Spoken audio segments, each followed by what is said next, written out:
Predators back in action tonight, hosting the New Jersey Devils on what is a captain's night. So a little reunion, a little bit of walk down memory lane, a little bit of Predators history tonight. So looking forward to that. Predators in action again against the New Jersey Devils. Willy will join us in just about 1 hour. Figuring out some mic issues. There we go. All right. Willy will join us in just about 1 hour. Tim Hasselbeck, who usually joins us at noon on Tuesdays, will join us at 1 p.m. today. So we'll catch up with Tim, get his thoughts on the Super Bowl on Sunday. D-Mase, how we doing? Happy Tuesday. We're doing well, other than those huge snowflakes last night. I thought it was the end of the world. Yeah, what was that? They came out of nowhere, and it just wasn't like, snow coming through, little bitty flakes. Man, those flakes were like dollar signs. They were huge. Like coins. They were huge. Yeah, those things were huge, and it lasted for about 30 minutes? Probably a little bit longer than that. I thought we were done with this. I thought Punxsutawney Phil told us that we were going to have an early spring. Yeah, Punxsutawney Phil's a liar, I tell you that. But who has his credentials? Because they must be pulled. We need to check him out. Because he lied to us. He vehemently lied to us. He lied to our face. To our faces. Exactly, all of our faces. How dare he? And then a lying little groundhog. Then we get snowflakes that are bigger than corn chips or Doritos. I was like, but it was nice to see it come down. But I wanted it to be gone, and it was gone this morning. So good. It was. Yeah, it is a nice day today. It's beautiful. I wanted to start here, D-Mase, because I kept thinking about, and we did our full breakdown of the Super Bowl, our thoughts, what went right, what went wrong, reactions to the game. And since our show yesterday, I just kept thinking about how did that game turn out the way that it did? Because, yes, there were several mistakes that were made, but on both sides, right? Yeah. The Chiefs turned the ball over. Patrick Mahomes had an interception. Isaiah Pacheco lost a fumble. But the 49ers also had their fair share of mistakes, too. They had the muffed punt, dumb penalties on both sides. So I just kept thinking, how did the game turn out the way that it did? No massive plays, no massive swings one way or another. It really just came down to, all right, well, the Kansas City Chiefs and Patrick Mahomes were able to find the end zone, and Brock Purdy wasn't.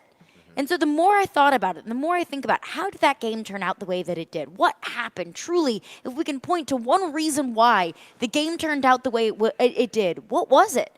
And I just kept going back to one team had Patrick Mahomes and one team didn't.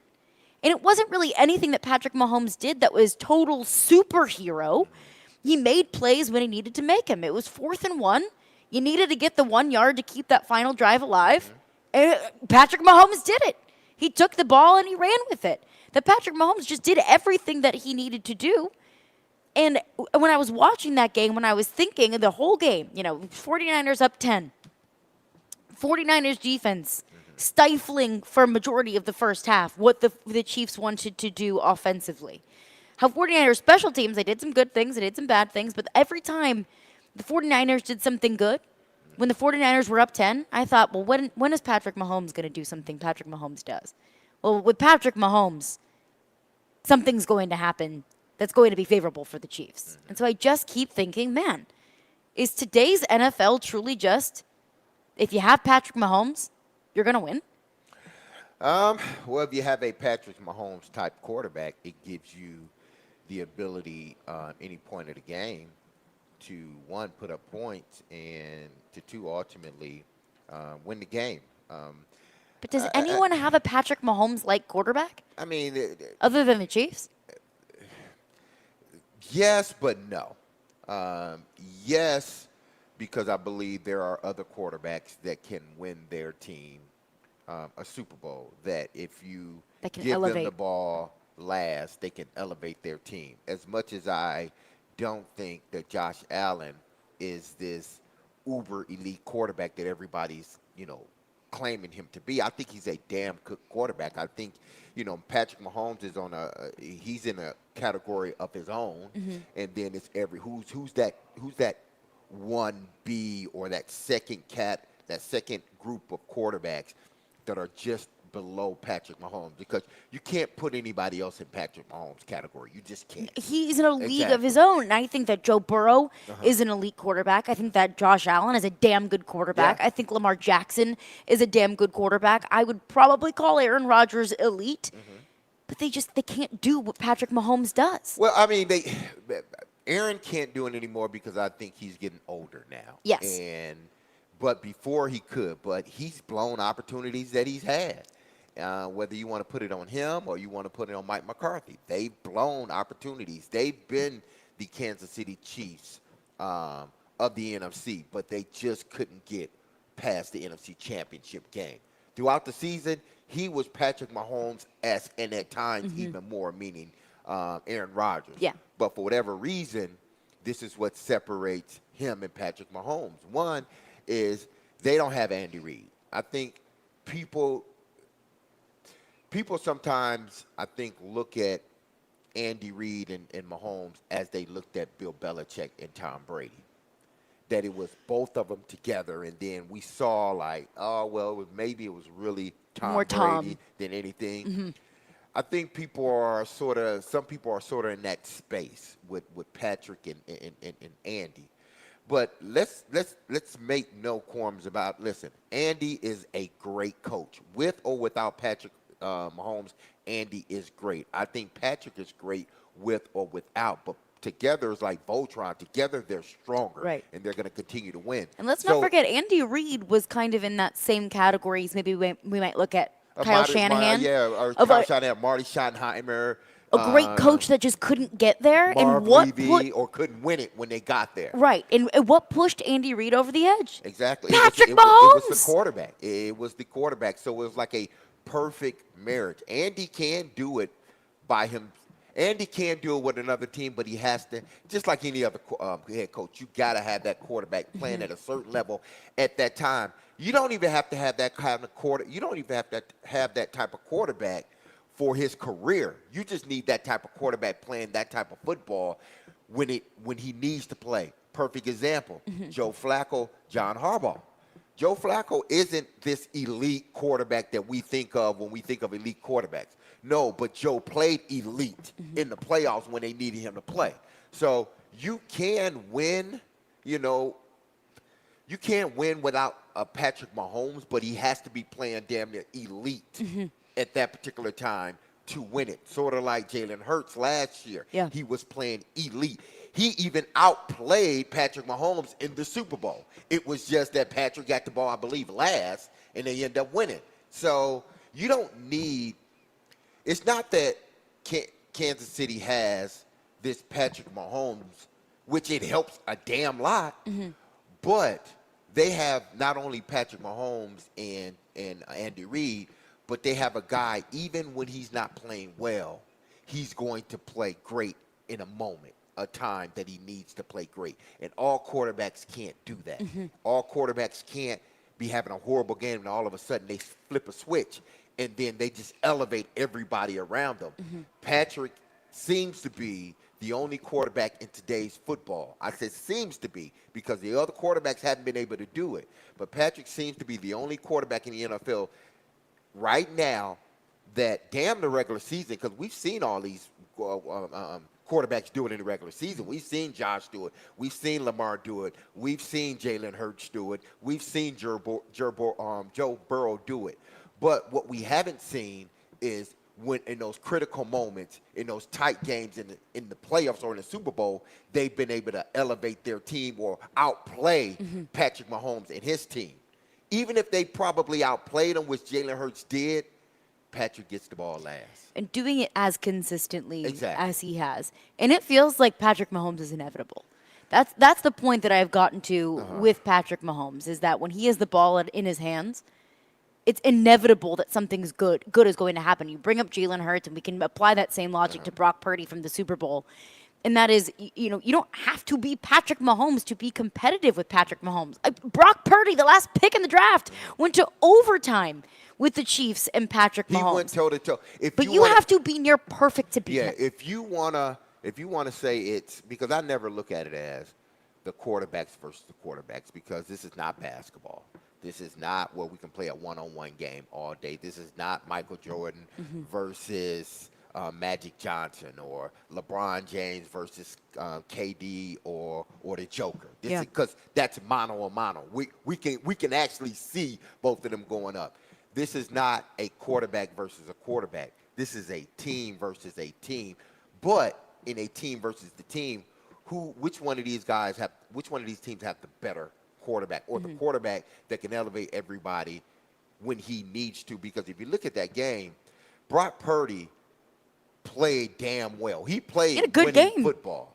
But the difference between, this is why I believe football is the ultimate sport. The difference between winning and losing those games, even when you have both quarterbacks playing well, is the defense. Kansas City defense was the X factor. It wasn't Mahomes.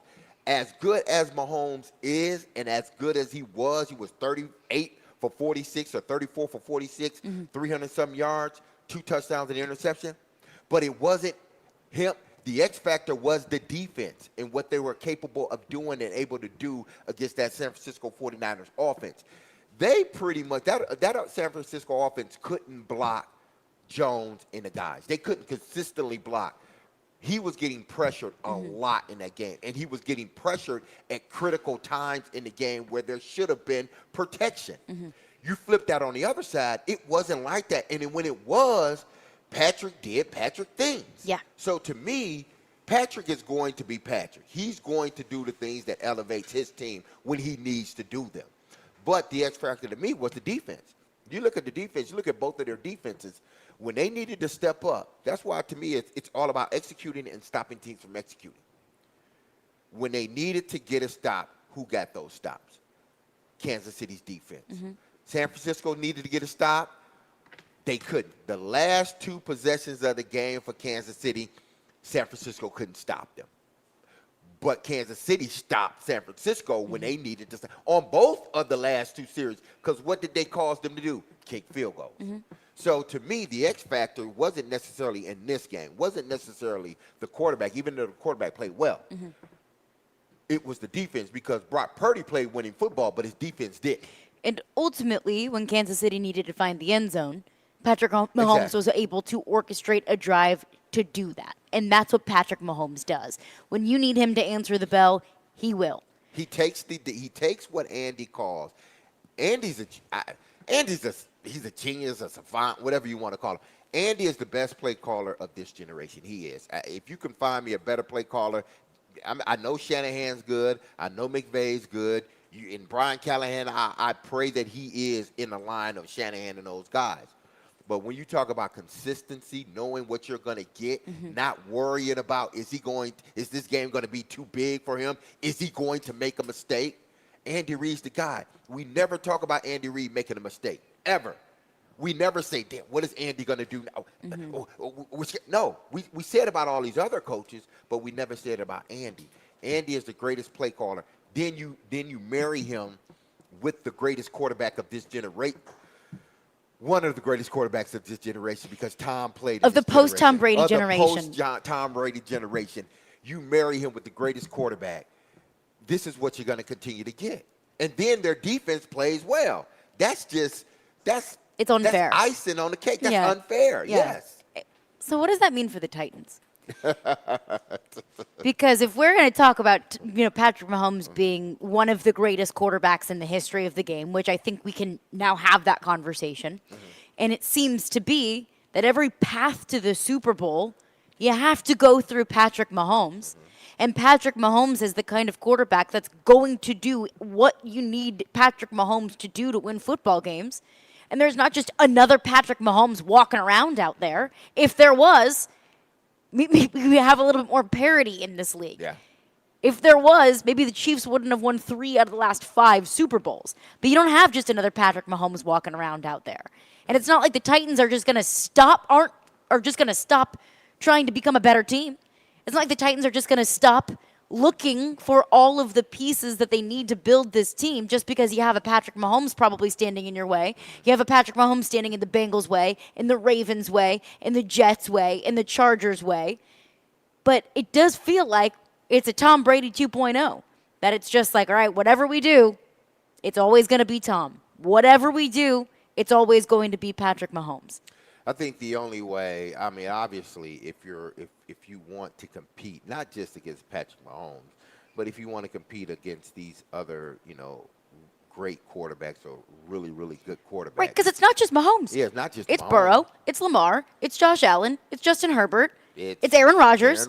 It's C.J. Stroud. It's Trevor Lawrence. I mean, you got at least, this may be the greatest generation of quarterbacks that I've seen, because I've been through several generations of watching quarterbacks. But this is arguably the greatest set of quarterbacks when you just look from top to bottom. Maybe because the rules have changed and it's more geared toward offenses rather than defenses. But this is the greatest collection of quarterbacks that honestly I've seen since I've been watching football. So what do you do if you don't have one of those guys, or you have a good quarterback but not a great quarterback? And we're talking just from a Titans angle. I'm going to tell you what you do. You do what Jeff Fisher did in 1999. They went and drafted Javon Curse. They said, listen, in order to beat Peyton Manning, you got to stop him from throwing the football. You got to get to him. You got to beat him up. You got to throw him around. So what did they go out and do? They draft Javon Curse, who turned out to be a great player for us. They went and got Kevin Carter the next following year. They've had John Thornton. They had all these guys up front that listen, it helped neutralize some things. Even though Peyton was great, it helped neutralize some things that it made it tough on him. Look at what the Baltimore Ravens did when Tom Brady was on his run. They went out and they tried to stack their defense. Why? Because they knew, listen, we can score, but we need to stop them from scoring. That's what we need to do. The Titans need to follow that playbook. That's what every other team. Look at what Houston is doing. They're building up their offense, but they also know that they got to stop all these damn quarterbacks in the AFC alone. So what do? They draft Will Anderson, who turned out to be everything and some. I remember some people, I don't like that. No. Whoa, this kid's a player. He ended up being a rookie of the year on the defensive side of the ball. They are building their team simultaneously as they're building their offense, they're building their defense. The Titans should take a note out of what Houston is doing. They have enough cap room, a young enough team, and they may have their quarterback, so they don't need to look. They need to build this team the way Houston is building it, both defensively and offensively. Because if you just build this thing offensively, you ain't going to be able to stop nobody. These quarterbacks are too damn good right now. Well, I mean, look at some of the best defenses in the league. Exactly. Baltimore, they got to the AFC Championship game. Exactly. San Francisco, Kansas City. Those are the two teams competing in the Super Bowl. You have to have a good defense. Yeah, you have to bolster up your defense. So, again, that's what it means to me in regards to the Tennessee Titans. They have a lot of flexibility. And to me, it doesn't all have to happen this off season, but it needs to be a start. What do we need? How do we combat even the teams in our own division? Well, I'm not even talking about Patrick Mahomes and Josh Allen and Lamar Jackson. We got to deal with Burrow. We got to deal with Trevor Lawrence, and now we got to deal with C.J. Stroud and possibly Richardson.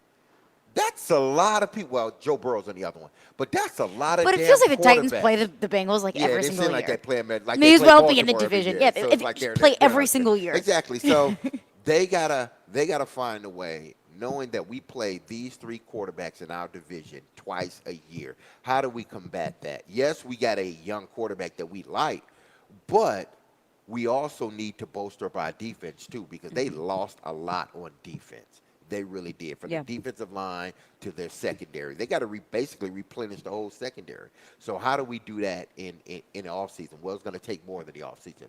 But your thought should be, okay, solidify our offensive line, and then what do we do on defense that can at least slow people down as our offense gets better? And that's what makes this offseason so incredibly critical. That you'd feel really good about this team if you had a Patrick Mahomes. But you don't. Yeah. Not a lot of people. There are 31 teams in the league. that don't have a Patrick Mahomes that can't do what Patrick Mahomes has done or can do. So you follow the blueprint of what the 49ers did. You build around the quarterback. That's what the Titans are going to have to do because Will Levis is not going to turn into Patrick Mahomes overnight. No. You have to build around the quarterback. You cannot afford to miss on those pieces being built around the quarterback, whether that's on the offensive line, whether that's in the receiving core, whether that's in the secondary, whether that's defensively. This team has a whole heck of a lot of holes and has a lot of needs. That in order to compete with those elite quarterbacks in the AFC, Patrick Mahomes and the other quarterbacks included that we just listed, you're going to have to be great around the quarterback in addition to the quarterback being great. You don't have to be elite, but you're going to have to be great. You're going to have to play And that's great. what is so critical about this offseason. You're going to have to play great at moments that you need to play great, that you need to elevate your team. Yes, you got to be a good quarterback in this league. Yes, you have to be consistent. Yes, you have to be a leader and win football games. But when you're going up against Patrick Mahomes, it's about moments, not necessarily about the – because you look at it, Brock Purdy played damn good, but – he didn't have, and it wasn't any fault of his own. He didn't have that moment at the end that would have, pushed him forward or pushed his team forward.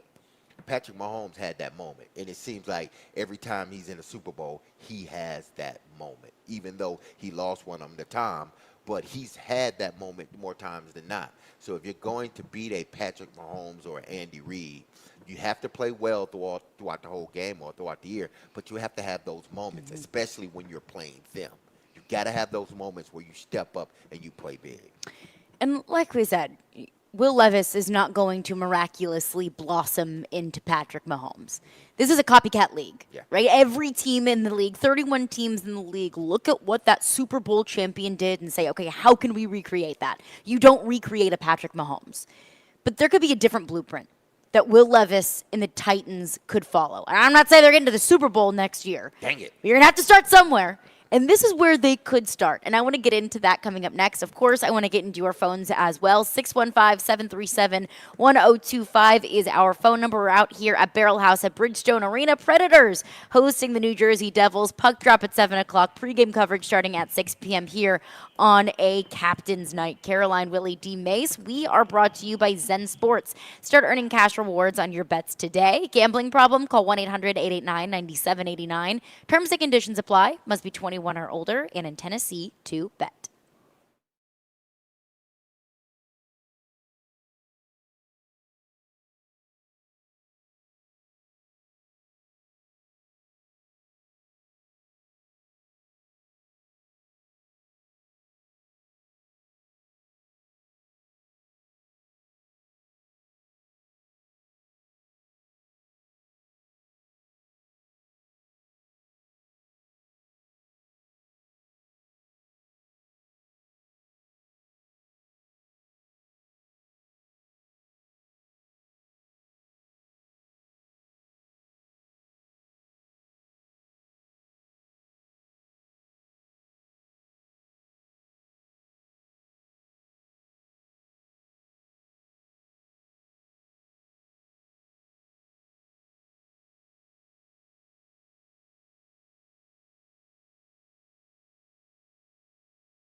you brought up Levis. What'd you think so far?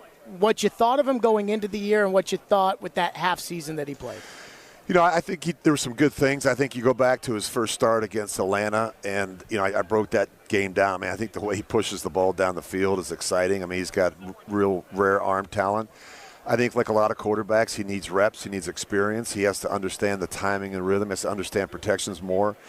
I think he can get better at the short and intermediate throws, his accuracy, his anticipation, I think recognizing pressures and those type of things. Situational football, it just comes with playing the game, and I think, it was a tough year for the Titans when you look at some of the injuries they had, the offensive line play. But I think the future's bright for Will Levis. I think it was good that he got a chance to play a little bit as a rookie. Once he understands the significance of taking care of the football better and not making those reckless decisions, those poor decisions. Sometimes good players have this innate confidence in their ability to make a big play. And sometimes the best play, the only play, Jared, is throw the ball away, live for another down. I think, he has to learn that. The other thing is about protecting himself. He's a bigger guy. Feels like he can run with the football a little bit. He has to understand that the guys on the other side are trained assassins. Their job is to knock you out of games. And so, your best ability is your availability. He has to learn to protect himself, learn not to take the unnecessary hits. There's a whole coaching, a developmental thing I do on the quarterbacks in terms of, watch a guy like Russell Wilson slide. He's one of the best in the business. Watch a quarterback like Patrick Mahomes not take the unnecessary hits. Watch a quarterback like Josh Allen and don't do what he does. Leaping piles and turning back in when he gets outside the numbers to try and put his shoulder down and blow up a safety or a linebacker. That eventually will catch up to you. You won't make it through a regular season. That was Rich Gannon last week on Radio Row in Las Vegas ahead of the Super Bowl. It was Rich Gannon on Will Levis. And when we talk about, obviously the Titans aren't getting Patrick Mahomes anytime soon. So how do you bridge that gap? How do you go from what you have to being able to compete in an AFC even when you don't have that Patrick Mahomes type of quarterback quite yet? Rich Gannon says there, what Will Levis needs to work on, he's got a heck of an arm, he's smart, he's tough, protect yourself and protect the football. We're live out here at Barrel House at Bridgestone Arena. Predators in action tonight, hosting the New Jersey Devils on Captain's Night. And Willy Donick joins the program. Willie D, how we doing? I am doing great. Very nostalgic night. I think it's going to be a lot of fun. The crowd was the best I think it's been all year. Yeah. People, the coaches, the players are bringing that up without anybody even asking about it. So it really caught their attention. So if you were there on Saturday, let's keep that vibe going. If you're coming tonight, think about that. This is unsolicited. They're saying this makes a difference for sure. Just had that extra level. And tonight with Captain's Night, I just saw a couple of the captains downstairs before I saw you guys. Just great to see those guys. I saw Kimo Timonen and Shea Weber, who were teammates way back when. Kimo was the captain when Shea was just coming up into the league. And then, of course, Shea grew into just an unbelievable player and presence as a leader. So it's going to be really cool to see those guys tonight. If you're a fan that goes way back, you're going to want to be here tonight or at least watch. And it's a big game. New Jersey got a big win last night. They're like the Predators right there on the edge of the playoffs. Tom Fitzgerald is the GM of the Devils, which is why they're doing it tonight, so he could be here, the original captain of the Predators, teammates with Andrew Brunette on that first team. So a lot of history tonight. Will they bring the guys out, or will they just kind of do it from, just announce their names over the PA and tell the guys to stand up, something like that? They're doing some different things today. They're doing a luncheon here in a little bit, but they will have a pregame ceremony and bring those guys out. And I can't wait for that. I think that's going to be goosebumps, I feel like, especially for Shea Weber. But just the way, it's just kind of that time. There's enough time go by to really appreciate missing him. I think he's in a different stage of life now than he was after the trade, where that was a really tough trade. It was a really tough trade historically, and I think everybody now understands why it happened, even though, for a time you would say you would never trade Shea Weber. But with the contract he was under, the situation they were in, they made a bold move, and they got 3 unbelievable years out of PK Subban. It's interesting that PK Subban was traded to the Devils after 3 really good years with the Predators, but Nashville parted ways with him right at the right time. His career, health-wise and stuff, just seemed to dip after he left. And Igor Afanasiev gets called up. He's had a great year for Milwaukee. He was part of the Subban deal, the draft pick they got. A second-round pick turned out to be Igor. So a lot of stuff ties together tonight. An incestuous little web. It is really weird, that isn't is it? being Yeah. waved, but excited for tonight. It's going to be a blast. Yeah. I'm bummed that I missed out on the game on Saturday. Everything, and just watching the game, everything that I heard, everyone on social media talked about, okay, this is what Smashville is supposed to feel like. It feels like vintage Smashville. Not only do you want to get back to that, but you want to get back to that on a consistent basis, night in and night out. Every game from here on out until the trade deadline is a big one. Every game. And I do want to get more into that. But first, wanted to touch on what we heard Rich Gannon say. And Willy, before you were able to get here when you were out at morning skate, D-Mase and I were talking about, well, you know, Patrick Mahomes at this point in his career, he kind of feels inevitable that Patrick Mahomes just does Patrick Mahomes-like things. And it might be really easy as a Titans fan or a Bengals fan or a Bills fan or any other fan of a team in the AFC to think, well, great, this is just Brady all over again. That every path to the Super Bowl went through the Patriots. Well, now every path to the Super Bowl seems to at least go through Patrick Mahomes. You don't have Patrick Mahomes. Not any other team in the league has a Patrick Mahomes. But you're still going to do everything that you can to not only give your quarterback everything that he can to compete, but build your team to be able to compete against the Chiefs and the Patrick Mahomes of the NFL. But hearing Rich Gannon there, and when we were talking last week about, you know, how do you build a team when you don't have that elite quarterback? The 49ers kind of seem to be the blueprint of that. That they Brock Purdy, the last pick in the draft, you give him all of these pieces around him. And what did Brock Purdy do on Sunday? I think he did everything that he could have, short of finding the end zone in overtime. He didn't commit that fatal mistake. He didn't make that boneheaded throw that you just think, what in the world are you looking at? What are you doing? He didn't commit the fatal turnover or, you know, do the one thing that might cost quarterbacks games or Super Bowls. Man, if we just look back at this game, this quarterback did this one thing, and that ultimately cost them the game. Maybe like Jimmy Garoppolo, the last time the 49ers and the Chiefs met in the Super Bowl. Jimmy Garoppolo missed a throw, and that really was all it took for the Chiefs to be able to seal the deal in the Super Bowl. So is that what is step one for Will Levis? Eliminating the boneheaded mistakes, eliminating the turnovers, taking care of the football, and taking care of himself. Yes, and I'll tie it together with what you guys, what we heard from Rich Gannon too, and what you guys are saying. I think the theme, you're going into a different stage of salary cap management here because you're not paying your quarterback big-time starter quarterback money. Right. If you look back through history, there have been some teams that have put together some really loaded rosters when they had a good quarterback in his first contract. Patrick Mahomes, no question about it. Russell Wilson, who Rich Gannon mentioned, another guy. There's been guys who you come in early and you get some traction and you've got some money to put really good players around him. So I think that is going to be really important for this group to be able to address some holes, to give him a chance to, you know, make the right decision. I think there were some times where maybe he forced some throws, but, like, what did you want him to do? It's like he has no time to throw. Yeah. I don't know what you want him to do. Like, he had to take the sack, which he did a lot of times, or try to take a chance and just fling it. He's got the arm strength to maybe make plays with that. But that can put you, as you said many times during the season, D-Mase, in bad habits. Yeah.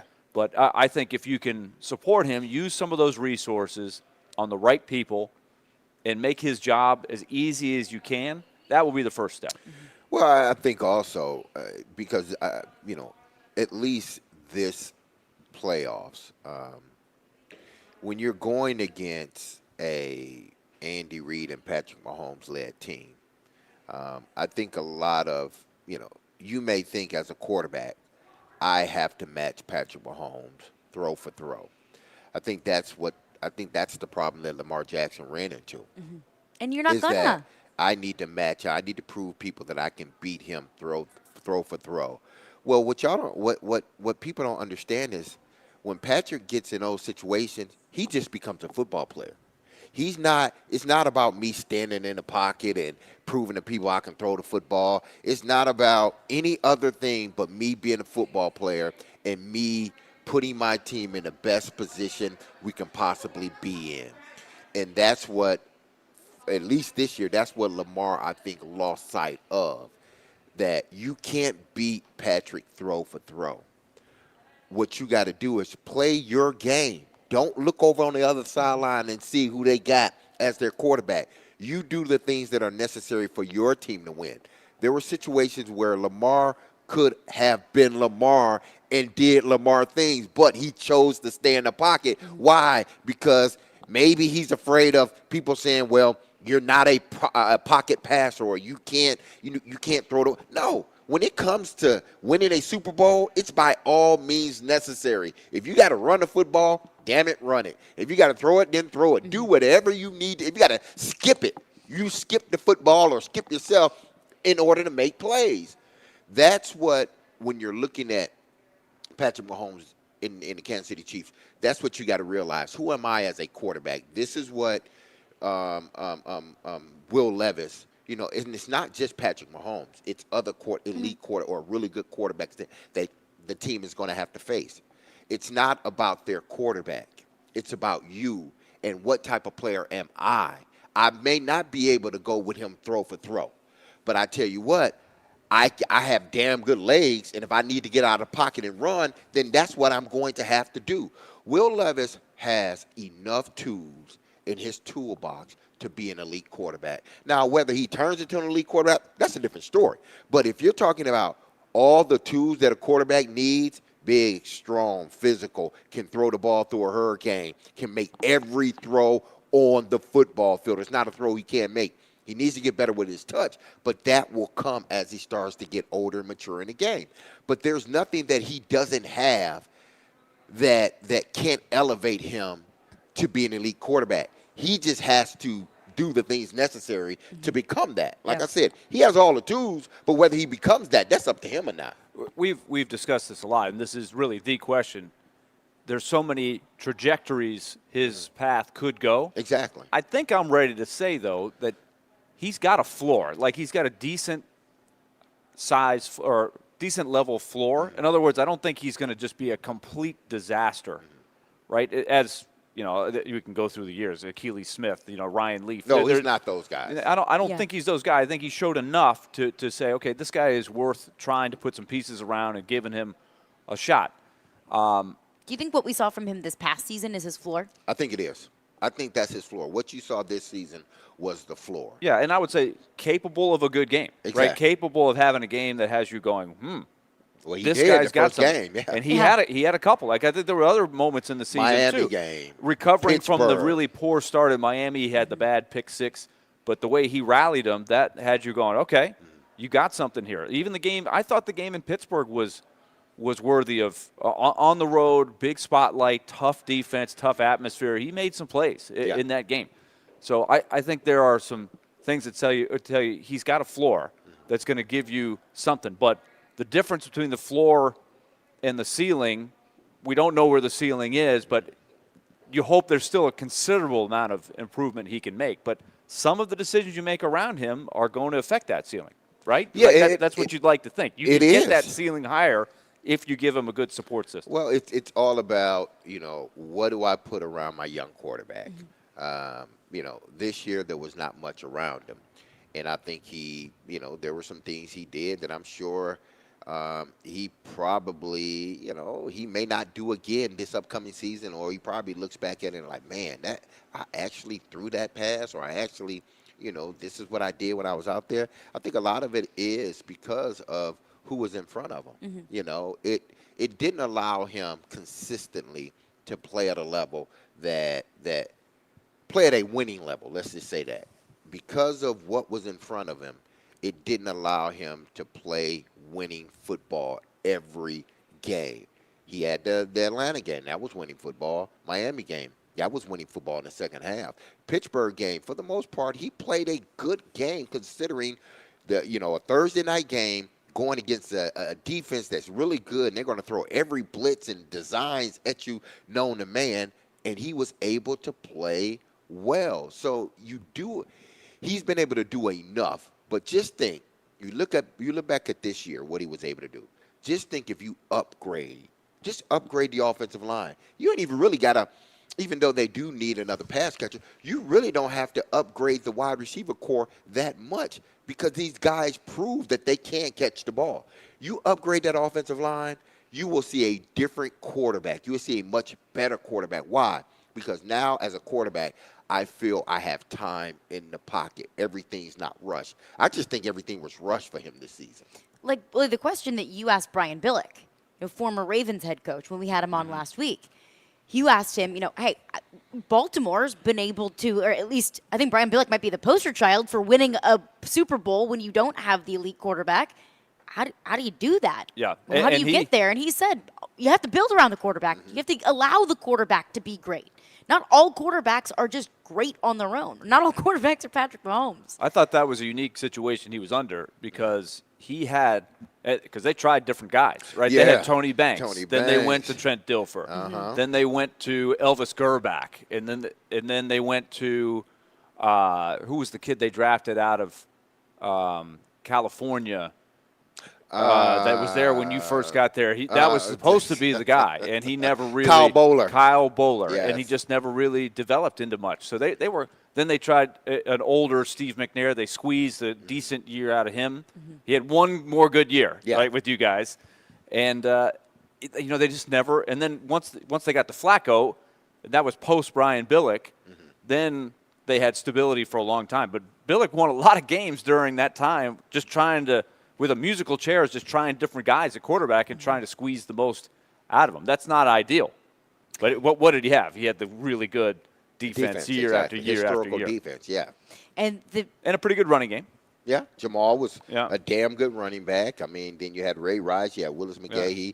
So they've always had the ability to run the football and play great defense. And when you have that ability to do those two things, your quarterback, in a sense, doesn't have to be great. You just need to know his limit. What are his limitations? And make sure you put him in advantageous situations where you see more of his strengths than, say, his weaknesses. I think it's also about Will Levis recognizing his own limitations. Yes. Because I don't know if there was a whole lot of doing that last year. And look, I don't blame him for two reasons. One, he's a young rookie quarterback that wants to prove himself. And two, if he didn't do it, who else was? That was the difficult thing because you could, in theory, give the ball off to Derrick Henry. Well, this offensive line couldn't run block. And in theory, you'd like to just pitch it off to DeAndre Hopkins. But can you, one, give him enough time to give the ball to DeAndre Hopkins? And two, every other defense in America knows that the ball is most likely going to DeAndre Hopkins. So I think Will Levis maybe didn't do enough of recognizing his own limitations. But also, how much can he really do? Well, also, I think it's hard, especially for a quarterback who has a great arm, to corral that a little bit. Because I think when you have a great arm, you're like, I can get that ball in there. Yeah, you can make every I can do it. Let me show you. I can get it there. And that isn't always the best decision. But you almost have to learn the hard way, probably. Yeah. Whereas Brock Purdy, I think wouldn't we say that's a great strength of his? He doesn't have a rocket arm, but he knows exactly what he's good at doing, what throws he can make. The coaching staff is really good at knowing what he excels in. He reads the defense, his timing, he throws guys open. So that's an art form, right? That's a skill that doesn't really have anything to do with your arm strength. But I've always felt like even you see it with pitchers in baseball. When you throw that hard, you're like, oh, let me show you. I'm going to throw it by you. And then you get to the major leagues and you find out it doesn't matter how hard you throw. If you don't have, location and understanding how to set it up, you're going to get crushed. I don't care how good your arm strength is. So I think Will Levis is going to have to deal with that a little bit. And I think that's the key. The key when you don't have the elite quarterback that's like, look, I put the team on my back. We need to march down the field 97 yards to score to win the game. I can do it. I got this. It's as long as you have a quarterback that can take care of the football. And that's what Brock Purdy really, for the most part, has done. He can take care of the football. Is that a result of the pieces around him? Or is that a result of he himself and the coaching that he's gotten? I think probably a little bit of both, and that's going to be the key really here for Will Levis. I want to continue the conversation coming up next. I want to get into your phones as well. 615-737-1025 is the phone number. Caroline, Willy, D-Mase, 1025-1063 the game. Ooh.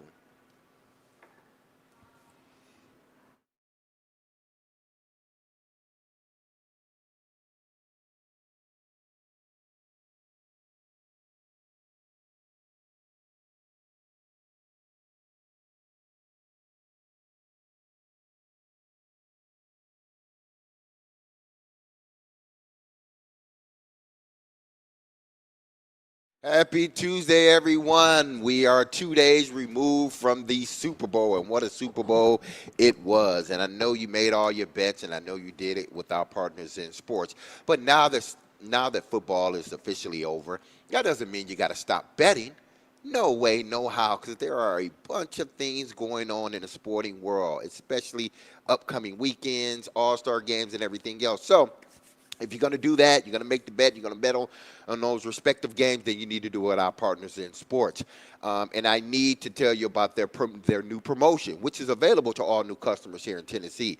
It's the No Danger First Wager. When you sign up with a Zen Sports account, you will receive up to $1,000. No Danger First Wager. When you place your first bet on Zen Sports, you will be reimbursed for the amount of your bet if it loses up to $1,000, people. Plus, Zen Sports has launched their VIP program for the premier bettors of Tennessee. If you think you might qualify, then listen up, okay? Zen Sports is Zen Sports in their VIP program is by invite only. So if you feel that your Zen Sports play qualifies for the VIP consideration, please check out the program details and apply at zensports.com/VIP. No other sports book will offer you a premier sports betting experience with 24/7 top tier customer support and bigger and better action than Zen Sports, people. So what are you waiting for? Get going and download their app at zensports.com today. Zen Sports, betting just got better. And remember, gambling problems, call 1-800-889-9789. Terms and conditions apply. Must be 21 years or older to bet here in Tennessee.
Willy, D-Mase. We are broadcasting from the Spring Hill Heating and Cooling Game Nashville studios, keeping your home feeling comfortable all year round. In our Spring Hill Heating and Cooling Game Nashville studios today is Barrel House at Bridgestone Arena because the Predators are in action tonight hosting the New Jersey Devils. Puck drop at 7 o'clock, pregame starting at 6 p.m. But I know if you're coming to the game tonight, you are going to want to get here early. It's Captain's Night. There's going to be a ton of fanfare honoring some of the past Predators captains. So it's going to be a good night here in Smashville. Also, you can tune into 94.9 The Fan tonight as Vanderbilt men's basketball takes on Texas A&M at home.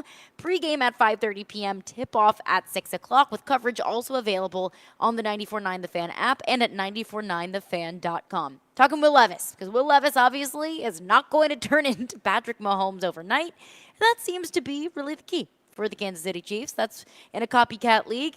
One thing that you cannot just copycat is getting a Patrick Mahomes. So what can the Titans do? What does that mean for the Tennessee Titans? We got some thoughts in our text lines driven by WilsonCountyHyundai.com. 615-737-1025 is the phone number if you want to get in on the action. One texter texts in, says, Levis put it all on the table and showed all of his best attributes. I do agree to a certain extent that we saw what Will Levis can be. We saw the toughness. We saw the arm strength. But there's still, I do think, a good bit that we haven't seen just because of what's around him. Yeah. Or the lack of what was around him, maybe is more of a fair thing to say. I mean, yeah, you're right. We've seen what he has the ability to do as a player, as a quarterback for this team. Again, there needs to be some things that he needs to iron out, or whatnot, elevate his game some more, and continue to grow as a quarterback. But I think at least me, I've seen, as far as arm talent, I've seen enough as far as arm talent. I've seen he has that. To me, he does have that one thing that I think you need to have as a quarterback. He's competitive. And I think he will continue to grow into his leadership role where he will ultimately become the voice, not just of this offense, but of this team. He has that type of personality. But there's a way that you do it, and I'm pretty sure he'll learn that. So, to me, he has everything. You just got to, you have to beef up this offensive line. However you do it, you have to.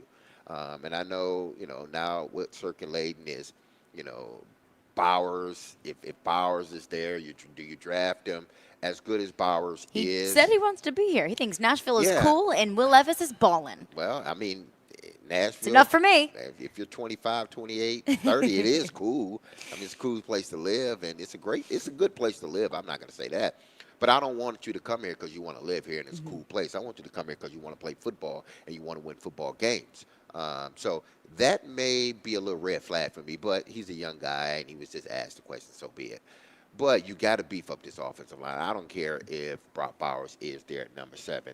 If the best tackle is there at number 7 too, you take the best tackle because I don't care who you have as pass catchers. We saw it this year.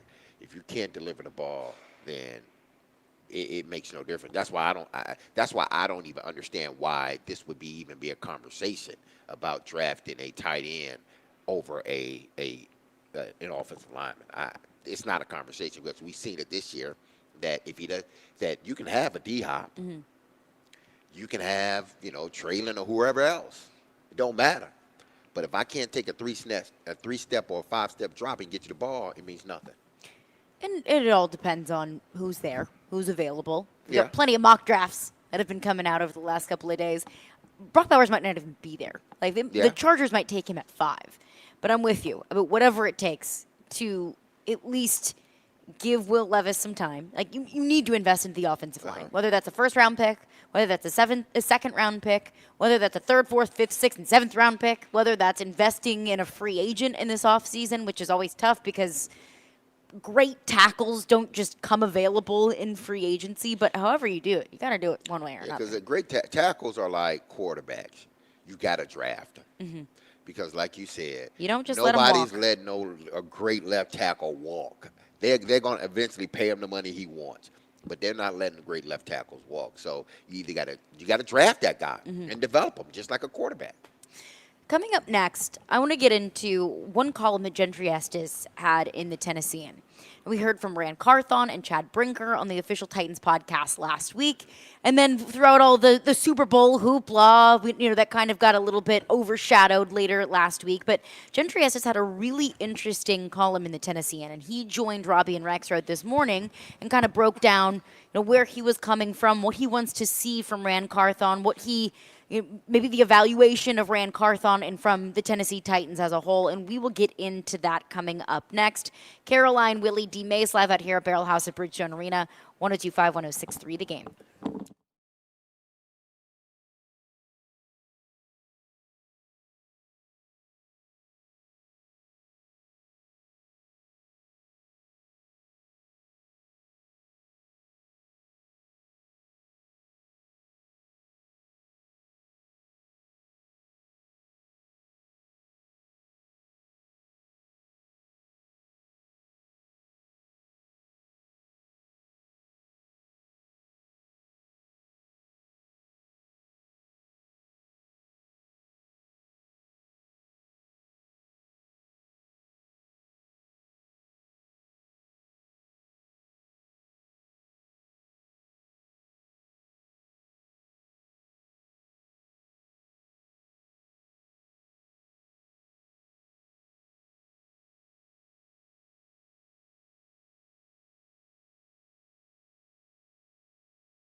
Line Willy, D-Mase, 1025, 1063, The Game, and the Game Nashville app. We're streaming live on Twitch, Twitter, YouTube, and Facebook Live every single day. And today we are out at Barrel House at Bridgestone Arena. Captain's Night tonight at Bridgestone Arena.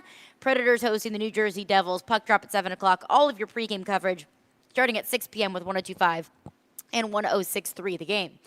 So I was looking at the Tennessean this morning, and last week we spent a couple of days talking about Chad Brinker and what he said on the Official Titans podcast, shedding a little bit of light of what his job looks like, how they want to integrate analytics into player evaluation and scouting. We also heard from Rand Carthon on the Official Titans podcast as well about what he's been doing in the offseason, a little bit of a shift from what last year looked like to this year. Because Gentry Estes made this point this morning when he was on Robbie and Rexroad. He said, look, it feels like Rand Carthon is getting reintroduced by the Tennessee Titans. And it does kind of feel that way a little bit. Although Rand is not new to Titans fans, although Rand is not new to the Tennessee Titans, although the GM title is not new to Rand Carthon, really a majority of his duties, they're new. He has final say. It is Rand Carthon's team. It is a different role now that Mike Vrabel is out and Brian Callahan is in. But Gentry Estes wrote a column in the Tennessean, and the headline is, "The Tennessee Titans sure are trying hard to make you like Rand Carthon." And Gentry Estes mentions the podcast and mentions Chad Brinker. He said, he's a tremendous human being for people that don't know. He's one of the best people to walk this earth. He's such a wonderful person. Everybody has been hearing about the relationship side of Rand. That's real. I've never seen anything like it. I wish our fan base and the folks, even in our own building, can work with him every day the way that I get to. Again, that was Chad Brinker on the Official Titans podcast. So Gentry Estes was on with Robbie and Rexroad this morning and kind of clarified essentially the essence of what his column was. This was Gentry Estes this morning. The narrative around Rand Carthon right now, and in your words, the push from the Titans to get people to really like him and buy in on all things Rand Carthon. Yeah, I mean, it does feel like the Titans, at least at this stage, we're kind of trying to control the message here. You know, we have not – Rand Carthon has had one media availability since the start of last season, and that was the night that Mike Vrabel was fired. So there was obviously – greater things working. There's never really been an opportunity to go back over where, in a lot of ways, how they felt short this season. And meanwhile, he goes on the Titans official podcast for 45 minutes, an hour. And, I'm sitting there, you're sitting there listening to it, and you're like, okay, I want to hear about why they weren't very good last season, where they're going to be better, specifics about, this is a bad team right now. What are the goals for the offseason? You didn't hear it. You heard about half that podcast, like you said, was about him defending the decision to go to the Senior Bowl, to not go to the Senior Bowl, which, honestly, unless you're Jared, I don't think you really cared that much about that. and then the rest of it was, gosh, you sure are good at relationships, Rand. Talk about that. And it is. I wrote it in there. It's like state-run media. We don't get to ask these questions, and there are a lot of questions right now. I don't know how Rand Carthon's going to do in this job because I really don't feel as though we've seen him in this job yet. And I feel like the Titans are kind of leaning into that a little bit. They're introducing him as if he just got here. But the thing is, he didn't just get here. And we now don't have a head coach from last season to kind of talk about where you went wrong, where you're going to be better. It'd be nice if the GM did it. All right, again, that was Gentry Estes of the Tennessean on with Robbie and Rexroad this morning. What do we think about Gentry's perspective there? I thought it was fair. As I listened to the podcast, I agree with them that I do think they spent too long talking about the Senior Bowl in general and also why he didn't go there. I get what they're doing because it was time for them to tell Rand's story a little bit more because other people were writing Rand's story. Mm-hmm. And I think this was a reaction from the Titans saying, hey, this guy brings a lot to the table. Let's tell people about that. Because, as I was saying, I thought it was a hatchet job by a lot of media people who were listening behind the scenes to unnamed Vrabel people, is my opinion. I can't prove it. But I felt like Vrabel's people were kind of saying, they stuck me with a bad apple here. It wasn't my guy. I wanted another guy. And we didn't get off to a good start. And the league brought this guy to the table. There was just a lot of things that implied that Rand Carthon was kind of kind of weak. Unfit. Unfit would be, maybe going a little too far. I don't know if anybody used that, but it was that was implied. the vibe. It That was was the vibe. implied. Yeah, there was kind He of didn't deserve. And so Again, if I'm you're not saying that, but that was the vibe that Right. came off from things that were coming out from. And as Gentry media. correctly pointed out, when Rand Carthon is not made available to the media, and in listening to Rand, it was a little bit of his choice, I think. He chose to do it that way. Other people write the story, and other people kind of label you. You get kind of a narrative that gets built, a stigma, and you're not doing anything to correct it. So this is, I think, a little correction on one hand, and in that form, you're not going to get the hard hitting questions, right? And so Gentry is right in saying I think it's time to take the next step and just have him routinely be out there a little bit more. I think that will help him. I think Rand will do fine in that.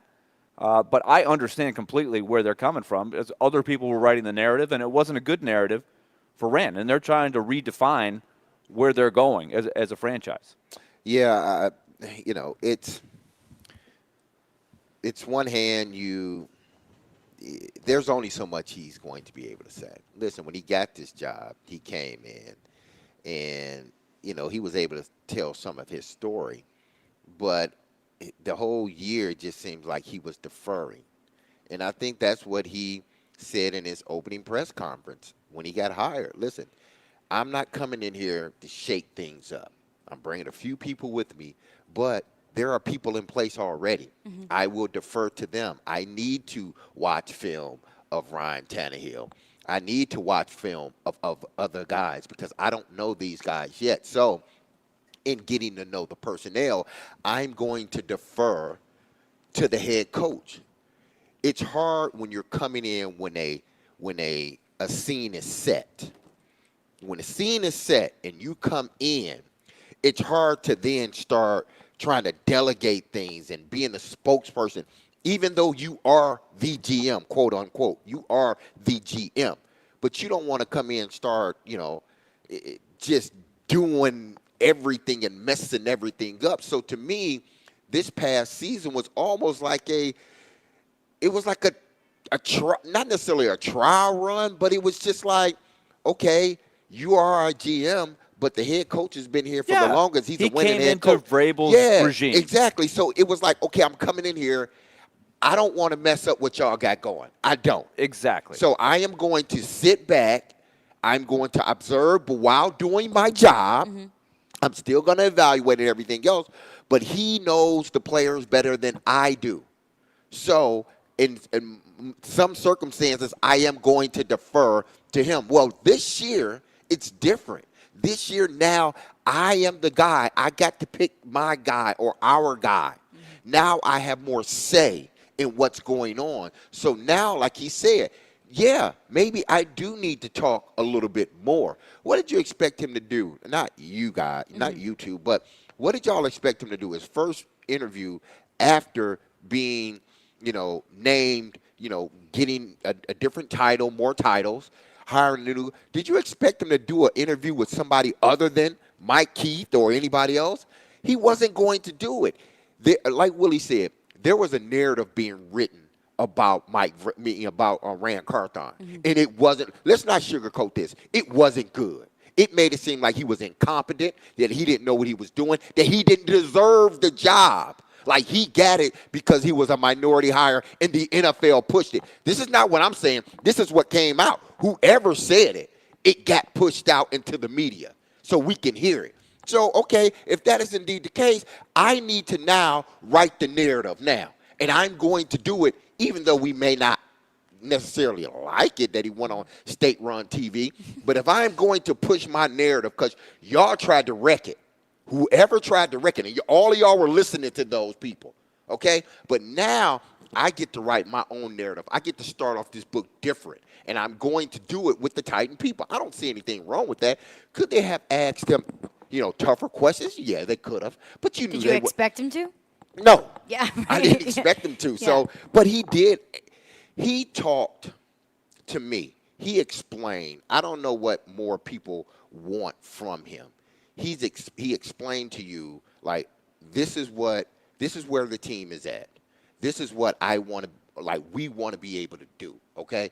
As a team, as a organization, I'm going to get players that the head coach wants, that this coaching staff is looking for. And I can't explain to y'all what those players are until we get our staff straight, until we get our head coach straight, until he and I sit down. That's the reason why we didn't go to the Senior Bowl. Why? Because we had to hire other coaches, and then we had to formulate this picture of what we want things to look like and the type of players we want to get in it. Now, if you want to do the interview like a month from now, and he gives you the same answers, then it's like, okay, he's trying to be evasive. He's not giving us numbers, nothing in this interview. But I believe if you interview him next month with the coaching staff set, free agency start, he will be better able to tell you what they are looking for in their players, what guys they are possibly trying to go out and get. We will see because they will bring them in. But he's able to talk more on it. In regards to, I've talked with Brian Callahan, I've talked with the DC, I've talked with this guy, I see the vision, I see what they want, the type of players they want. Now I can talk about that in the interview. We just named this coach. I don't know exactly how he wants this team to look. What is he looking for? Because whatever he's looking for, I got to go out and get. And that's ultimately Rand's decision. Exactly. He runs the ship now. And look, I don't blame the Titans for wanting to control the narrative. I don't blame them either. I didn't expect any hard-hitting fastball kind of questions on that podcast because, just frankly, like, what would you expect? Rand, what is your, explain to me why Peter Skoronski's not at left tackle. I didn't expect those questions. But I think the key thing here, at least that I feel like I'm still missing, that I still haven't gotten, is what does Rand Carthon's Tennessee Titans look like? It's not just about Brian Callahan's Tennessee Titans. He did tell y'all. He did. What is it? What did he say? FIT. He gave the acronym FIT. Fast, intelligent, tough, something like that. But doesn't every team want to be fast, intelligent, and tough? Yes, but he's giving you this is a baseline of what I want. Again, you can't. That was also Chad Brinker. Yeah, you get Chad Brinker, but you can't ask for what are you looking for this team, and then I give you what I'm looking for this team, and then you say, well, that's not enough. You gotta respect my answer. I tell people this all the time. I respect it. Yeah, I tell people this all the time. Not like, specific. If I give you're asking me a question. If I give you the answer, you gotta respect what I'm saying. It may not answer all of your questions, but you gotta respect what I'm saying because I'm giving you what I can give you in regards to the answer. Now, Rand and Brinker gave us an answer. Some of us don't accept it. Some of us are like, hey, it is what it is. I know where we're at as far as an off season.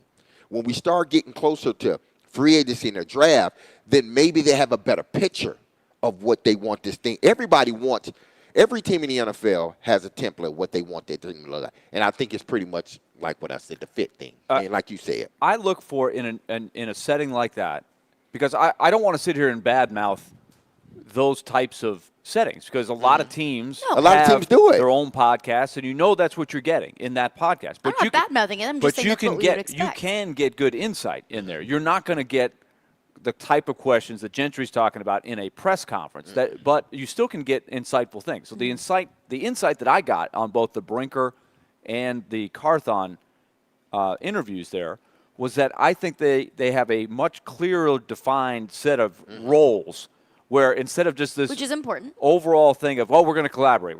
Because like you said, Rand Carthon and Chad Brinker were coming in last year going, okay, how do we try to assimilate into a system that's already here?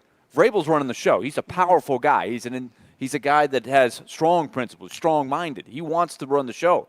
So how do we work into that? It's like, if I join a basketball team and I think I can do some good, I still got to read the guys that if I'm coming to a new team that have already been playing together for a while, I got to read how I'm going to try to mesh with those guys. Now it's kind of their show. And so Brinker and Carthon are defining what their roles are going to be, how they're going to try to make it easier on their coach. They got to hire the coach largely. So it's a different thing there. So I thought that was insightful. And Carthon said, and this goes to what your question is, Caroline, he said our scouts were scouting a completely different board for a different scheme. Now we're changing that board to to acclimate it towards what Callahan wants to do, right? And you should. it is going to be different, right? Yeah. It's going to be a more modern offense in theory. We don't know all the details. They're going to actually have the coordinators talk tomorrow, I think, for the first time. So maybe we'll find some things on that. But that's what I got out of it is I think that they have tried to redefine and clarify what everybody's role is going to be going forward. And that's what I took away from that as well, is things are going to be different. Yeah. And there's clearly defined roles. And I love that. And analytics will be a bigger part of it than it's ever been before. And analytics will be a big part of it. I think one thing that I still want to know, and I don't think it's that absurd or unfair of a question to ask, and that it is, Rand, you're running the show now. This is your show. This is your decision. You're going to collaborate. You want to give Brian Callahan the players that he wants. But ultimately, this is your job. You're the general manager. So you were here last year. What went wrong last year? And this is one thing that Gentry has just brought up, and I agree wholeheartedly. What went wrong last year, and what are you going to do differently to make that different? You don't have to throw Mike Vrabel under the bus. You don't have to throw anybody under the bus. You can acknowledge, look, X, Y, and Z wasn't good enough, and this is what we're going to do this offseason to address that. But he still may choose not to look at the past. And if I were him, I don't think I would. I wouldn't go back and say, well, last year, this is what Vrabel wanted to do, and I didn't think that was good, but I couldn't say anything at the time. I just don't think that serves any purpose. I don't think that serves any purpose. Was everything Vrabel's decision? We don't know. And that's yes, we don't know. But it's time to move forward. But here's the deal. We were not saying that last year while Vrabel was here. We made it seem like, even me, made it seem like these are Vrabel's decisions. These decisions that are being made are Vrabel's decisions. Vrabel has more power now. That's why John Robinson's gone. We all were guilty. Majority of us were guilty of that. So we can't have that thought process. And then once Vrabel's gone, we say, well, I mean, was it really Vrabel's team? Did Vrabel really make those decisions? Well, we don't know. Well, but we made it seem like he did 6 months ago, 7 months ago. We didn't know 6 or 7 months ago either. No, but we made it. No, listen. Oh, okay, I ain't going to speak for y'all. I can't. I'm not going to do that. But I know I did. Like, that more than likely seemed like it was these were Vrabel's decisions. This is Vrabel's team. This is not Rand Carthon's team. This is Vrabel's team. Rand Carthon just came in. Vrabel's, these are the decisions. He has more power. These are the decisions that Vrabel are making. I never thought that Rand Carthon had carte blanche over the roster. No. I thought it was majority of, if not all, majority of it was Vrabel. And I could have been wrong.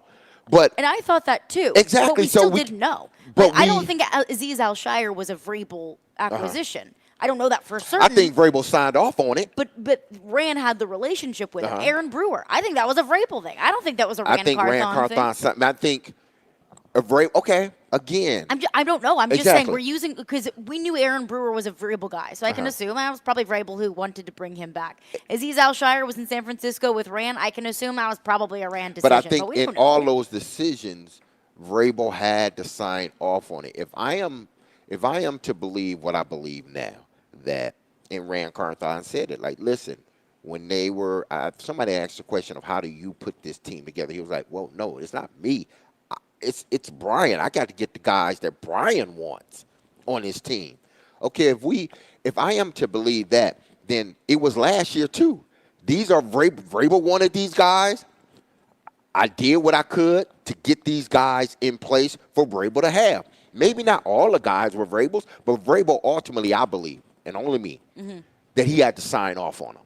I would probably agree with that. On them. So I can't think that then and then change up now.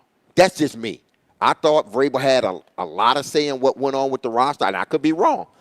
I'm not going to now say, because Vrabel's gone, he didn't have much to do with the roster. It was Rand Carthon. No, I'm not. At least me. I'm not going to say that. I think we can all agree that Mike Vrabel had a very large hand in the roster, and that's one of the changes this year.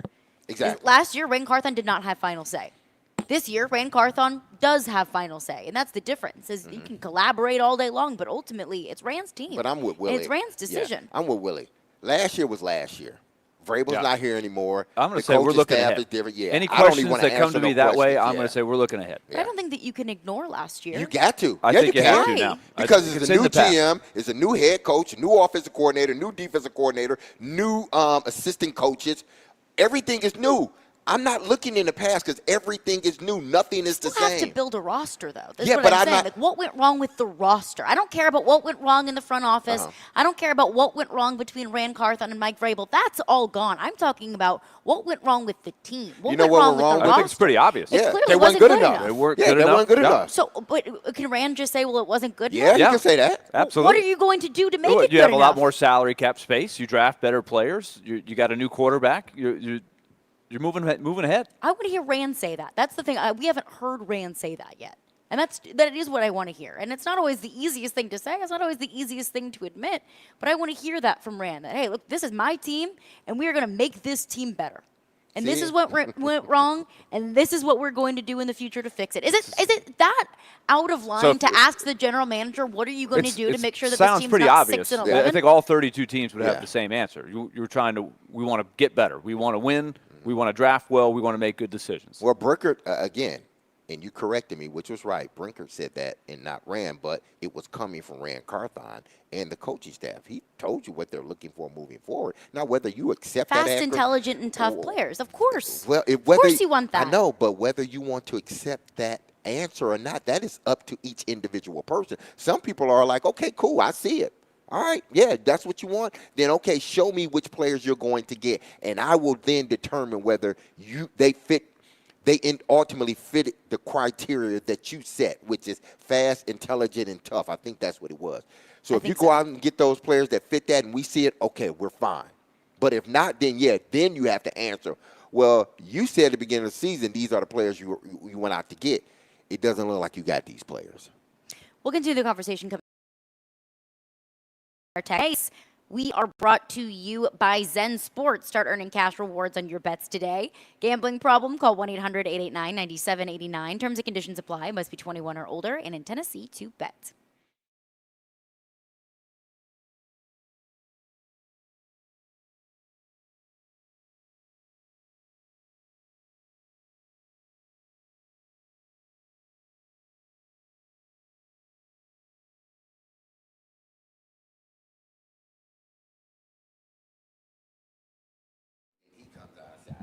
All right, let's tell you about Loan Pronto and their ways that they're helping people financially right now. Right now, they want you to know that lower mortgage rates are here, and it's time to take advantage. Smart homeowners are wiping out all their credit card debt with help from Loan Pronto. Right now, Loan Pronto has the cash-out refinance rate of just 5.49%. That's a huge drop, so you can get the refi now. Get cash out of your home's equity, wipe out the credit cards and the high-interest loans, and that saves you hundreds of dollars every month with lower payments. Or if you've got a good mortgage rate that you like, you definitely want to keep that. But you can use Loan Pronto's Equity Express line of credit and tap into that home's equity, get yourself cash to address other needs where maybe the interest rate isn't as good. A credit card bill, a car payment, something like that where you got stuck with a poor mortgage rate. So that's a good financial move for you. They could get you thousands of dollars in just a matter of days. The bottom line is Loan Pronto's got multiple ways to help you. So give them a call, 615-499-5780. 615-499-5780 or go to loanpronto.com. Equal housing lender, NMLS 1661781, 5.49%, has 6.39% APR, subject to lender approval.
Like, do you feel like the ability to, as you said, do more of what they want to do, even though the criticism, I think, from the Vrabel side was, well, I'm not clear on what that is. How does that help us? Like, do you think that pays off in this offseason for the Titans? I think it pays off for the Titans. I don't know if it pays off in this offseason for the Titans. I feel like there's just so many questions with this team right now, and it's going to be fascinating to see what they do with all this cap space. But when you listen to those podcasts, you had Chad Brinker saying that he was a pretty firm believer in building through the draft, not free agency. Would have been good to hear the GM say that.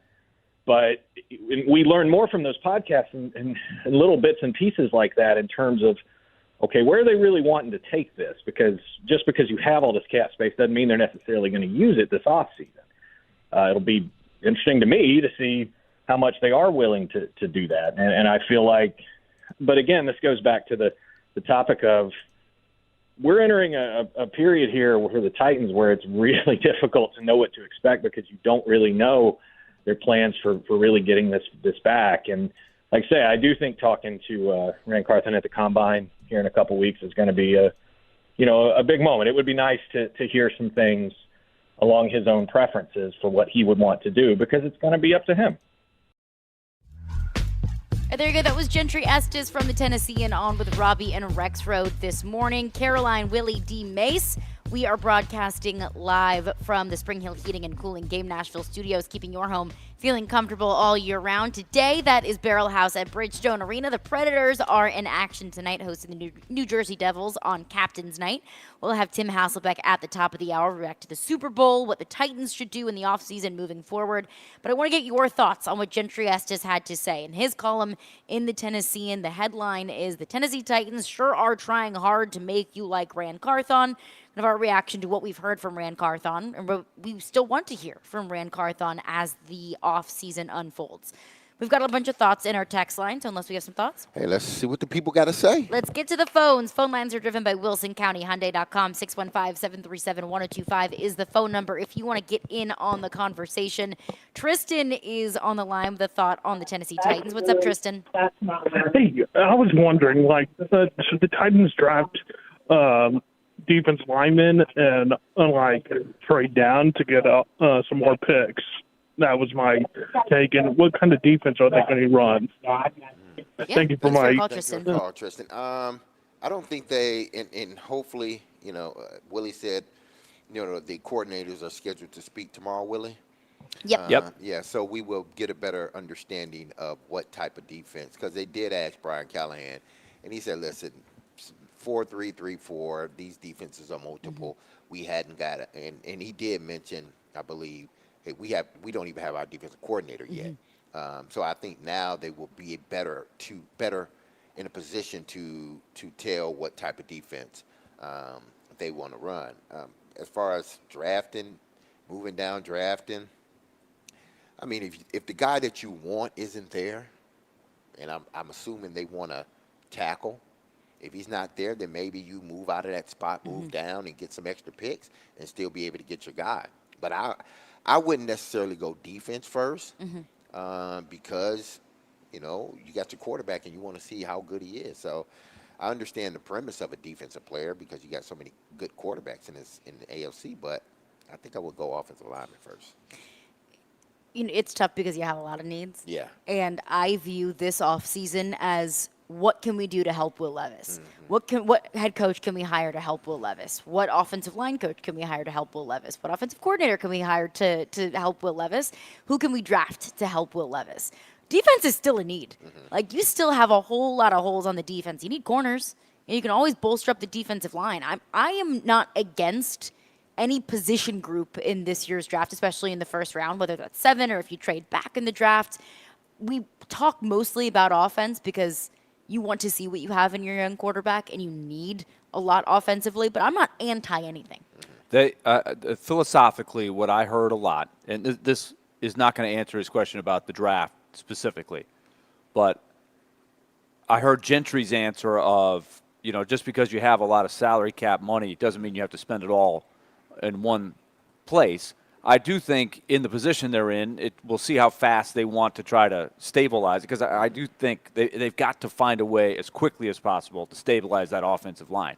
But I did hear Brinker and Carthon basically say, you don't want to sit there every offseason and go into that hardcore first wave of free agency and overspend. He goes, you get a lot of bad deals in there, and that is absolutely true.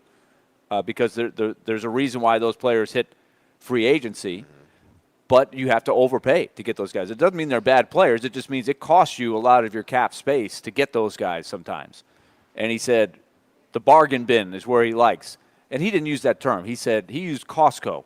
He said, and he used the idea of cap casualties, right? He says a lot of times, teams that end up with bad deals and have to make these moves because of the cap, you end up with good players who you can get at the right price. So I'm filing that away as something to look for. And this year might be different than others, right? Because they've got to find a way to create that space where Levis can succeed. And it might be worth overspending a little bit at the right position. I would assume that's a sentiment that Rand Carthon shares. Chad Brinker was the one that said it. We haven't heard it from Rand Carthon, but I would assume if they're in this partnership, collaboration, that the philosophy is build through the draft and supplement via free agency. And I would agree. I mean, you look at some of the best teams in the National Football League. What do they do really well? Draft really well. And the Chiefs, their defense is so good because what have they done the last few years? Draft. Hit on really good defensive players in the high rounds in the draft. And I would look for, if there's a trade, it would be trading to add picks and not trading to get rid of picks. To move up. They can't afford to give away picks. They need more picks. And what are you going to do if you give away picks and you trade up in the first round? What are you going to trade up to 5 to do what? Yeah. There's going to be enough. To make sure you get that one guy that you want. Right. That's the only reason why, but I can't see them doing that. I agree. And I don't think that would be a very wise move. Yeah. Let's get into some of your texts. One texter texts in and says, what's the difference between Rand placating to Vrabel last year, but then this year deferring and saying this is Callahan's team? I'm tired of the excuses for Rand when he doesn't show any power and say what he's going to do to make this team better. You're the GM. Placating to Vrabel, coming in and sort of deferring to Vrabel because Vrabel was established here and there are a lot of things still in place from that whole regime. And now being able to hire the coach that you want and then say, hey, listen, I'm going to get the players that my head coach ultimately wants. That's different from what happened last year. Last year, it was you came in, it was right before the draft. You couldn't do much scouting for this team.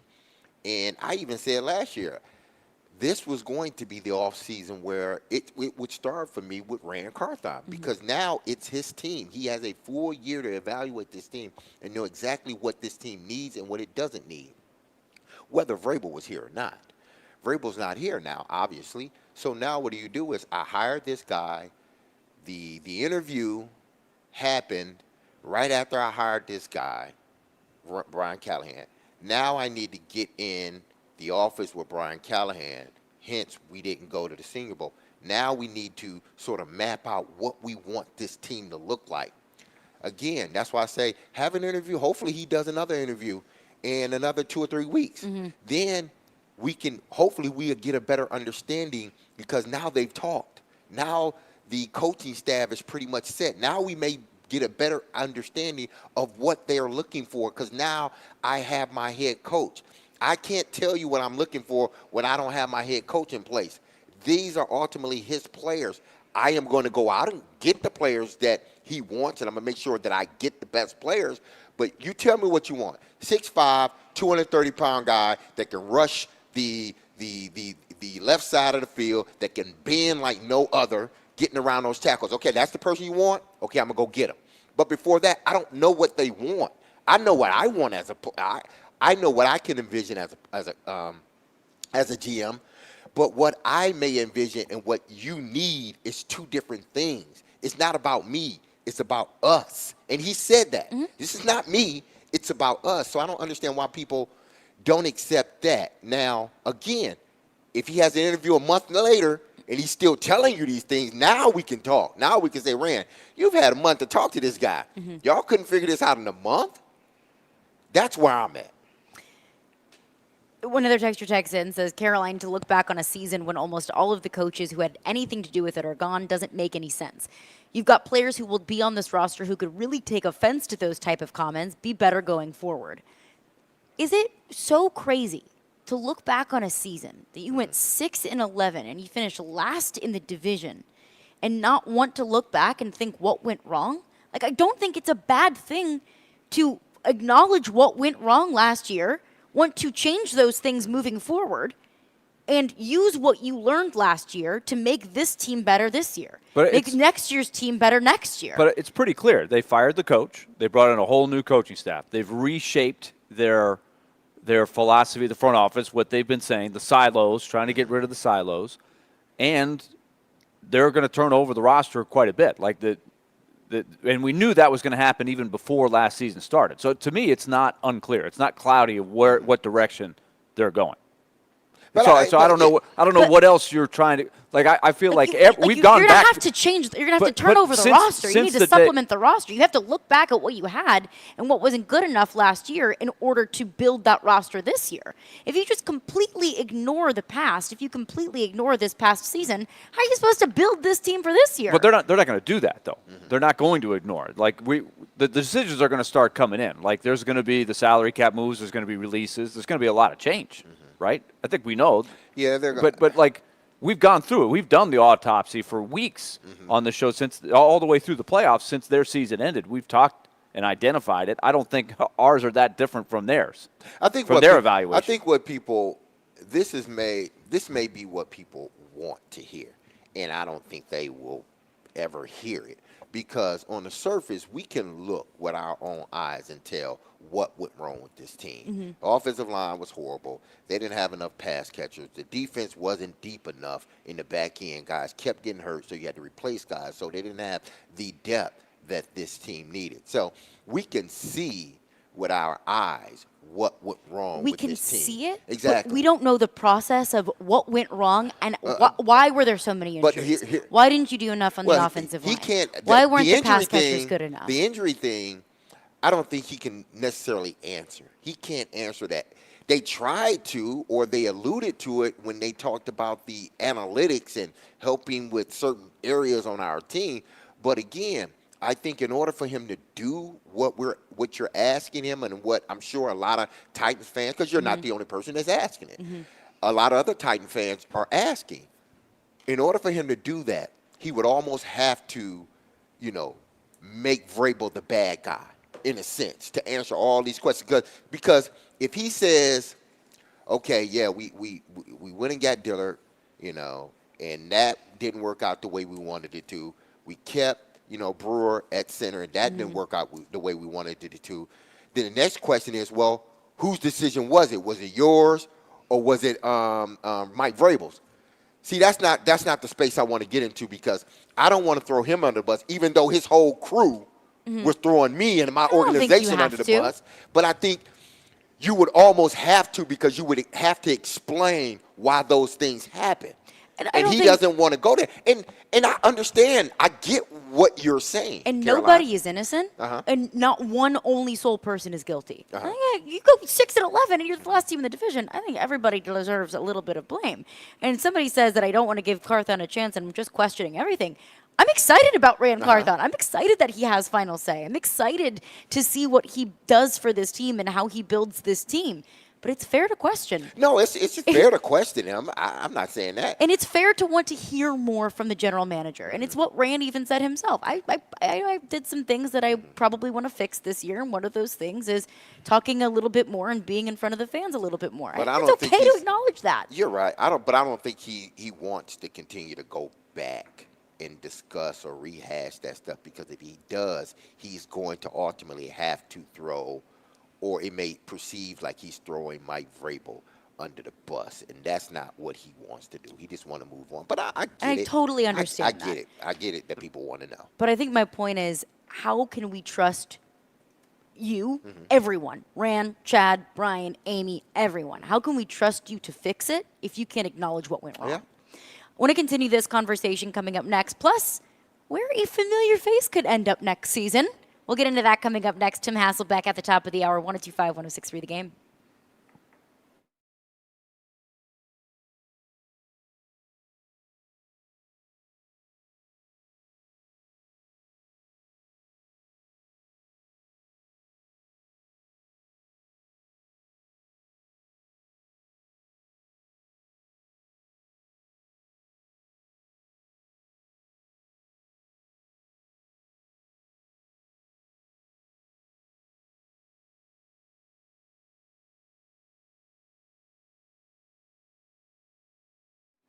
All right, let's talk F&M Bank.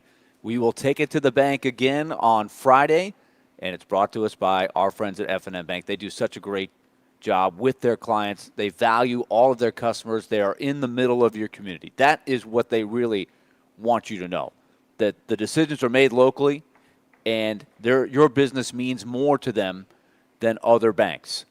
And all you've got to do is find out where they're located, and you'll go and see the theme.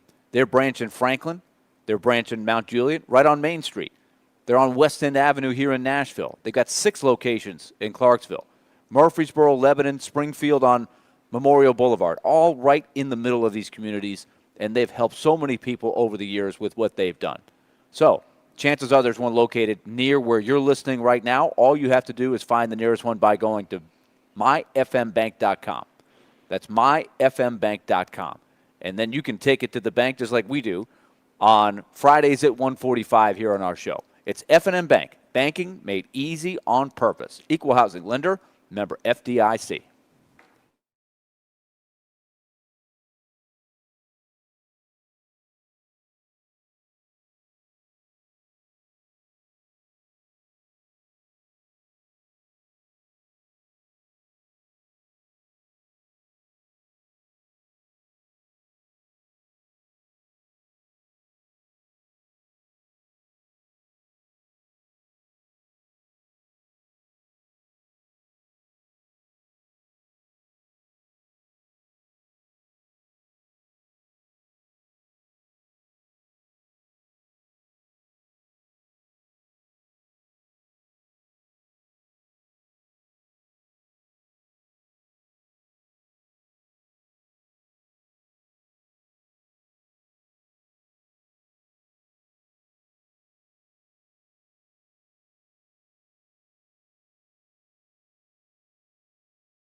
Caroline, Willy, D-Mase, 102.5, 106.3 The Game. You can tune in to Robbie and Rex Road tomorrow morning from 6 to 9 a.m. on 102.5 The Game for details on how you can win tickets to see Kenny Chesney and Zach Brown Band at Nissan Stadium on August 3rd. We'll catch up with Tim Hasselbeck here in just a few minutes at the top of the hour. But there's a little bit of news coming out. The Steelings on Twitter that Mason Rudolph wants to be traded, wants to move on from Pittsburgh, just wants a fresh start somewhere else. Heard some rumblings of potentially Ryan Tannehill heading to Pittsburgh. Makes some sense. Arthur Smith, the new offensive coordinator in Pittsburgh. But would it make sense for Ryan Tannehill? Would Ryan Tannehill want that? I think it would make sense for Ryan Tannehill. He's still I think if the right pieces are in place for him, he's still a good quarterback in this league. And I think Pittsburgh has the defense. They just need a consistent signal caller. Mm-hmm. They do. They don't need, it'd be nice, I'm sure, in Pittsburgh, and they would love it if they had an elite quarterback. But at this point of time, they're not going to make any draft. They're not going to make any picks to move up in the draft. They need a quarterback that can stabilize everything. And a guy that has been there, a guy that has competed, in high-pressure games. And I think Ryan Tannehill is that guy. Then you would marry him back up with Arthur Smith, which I think would be a good thing. Do you guys think there will be I'm assuming Pickett's in this equation somewhere, right? Does he get the benefit of the doubt? I mean, what's the understanding? Compete for the job or be the mentor? Notice I used the word mentor. Remember how much trouble he got into? The M word. Like, I'm wondering if Tannehill says, okay, that seems like a fit, but what about other jobs out there? Like, I feel like when you have his credentials, the musical chairs, usually there's a spot and so I don't know if that's more favorable than other spots or not. I can't think of any off that, where does Kirk Cousins end up? There's some dominoes with the quarterback. We can talk to Tim about this. Is there going to be an open starting job? There always is. In the NFL next year, this upcoming year, I don't know. I mean, like Willie said, there always is at least one or two. Mm-hmm. What's the deal with the Raiders? I would say the Raiders is still an open. I would say to Minnesota? an extent. I think Minnesota wants to, it's been, I've read several different things that they want, Kirk Cousins to come back. They want to re-sign him. I think a lot of that is Justin Jefferson likes Kirk Cousins as his quarterback. So you keep the quarterback. Why? Because you want to keep the superstar wide receiver. But you named the Raiders. I think Washington. Are they really sold on Sam Howell? I don't know how you could be. Yeah. I mean, even though he did throw for a lot of yardage, but stats, I mean, in that situation really didn't equal to wins. Who's Washington's OC? I don't know who their I can't OC keep is track right of the coaching now. carousel because Bieniemy's out. Yeah, Bieniemy's out. I forgot who their OC is. I don't know. Have they named one? I'm not sure. I know. Well, it was Cliff Kingsbury. Yeah, but no, excuse me. I'm sorry. It's Cliff Kingsbury. Yeah, because he moved. Cliff was going to go to the Raiders, and then now he's in Washington. Now he's in Washington. Yeah, but I think Washington's going to draft a quarterback. You would tend to think. Second overall pick. Yeah. So I don't see too many jobs out there. So it could well be the best fit for Tannehill. Yeah. The best fit, maybe not even because it's a for sure starting job, but because it's going to work with Arthur Smith. It could. I mean, we've seen it work in the past, at least. Yeah, but I think there are several other teams where he can go in and compete for the job, not necessarily go in and be the starter. And be the guy. Yeah, and be the guy. So there are some places that he can compete and possibly upseat the incumbent. But other than that, I don't think there are too many jobs out there. I think it would make sense to me, at least from the Pittsburgh point of view. What Ryan Tannehill wants, I have no idea. Yeah, exactly. But I think we can all agree where Ryan Tannehill is next year is not here. No, he's not here in Nashville. We will bring this up to Tim. Tim Hasselbeck, ESPN NFL analyst, will join us coming up next. Caroline, Willy, D-Mase, live out here at Barrel House at Bridgestone Arena, 102.5, 106.3 The Game.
Caroline, Willy, D-Mase, 102.5, 106.3, The Game, and the Game Nashville app. We are streaming live on Twitch, Twitter, YouTube, and Facebook Live every single day.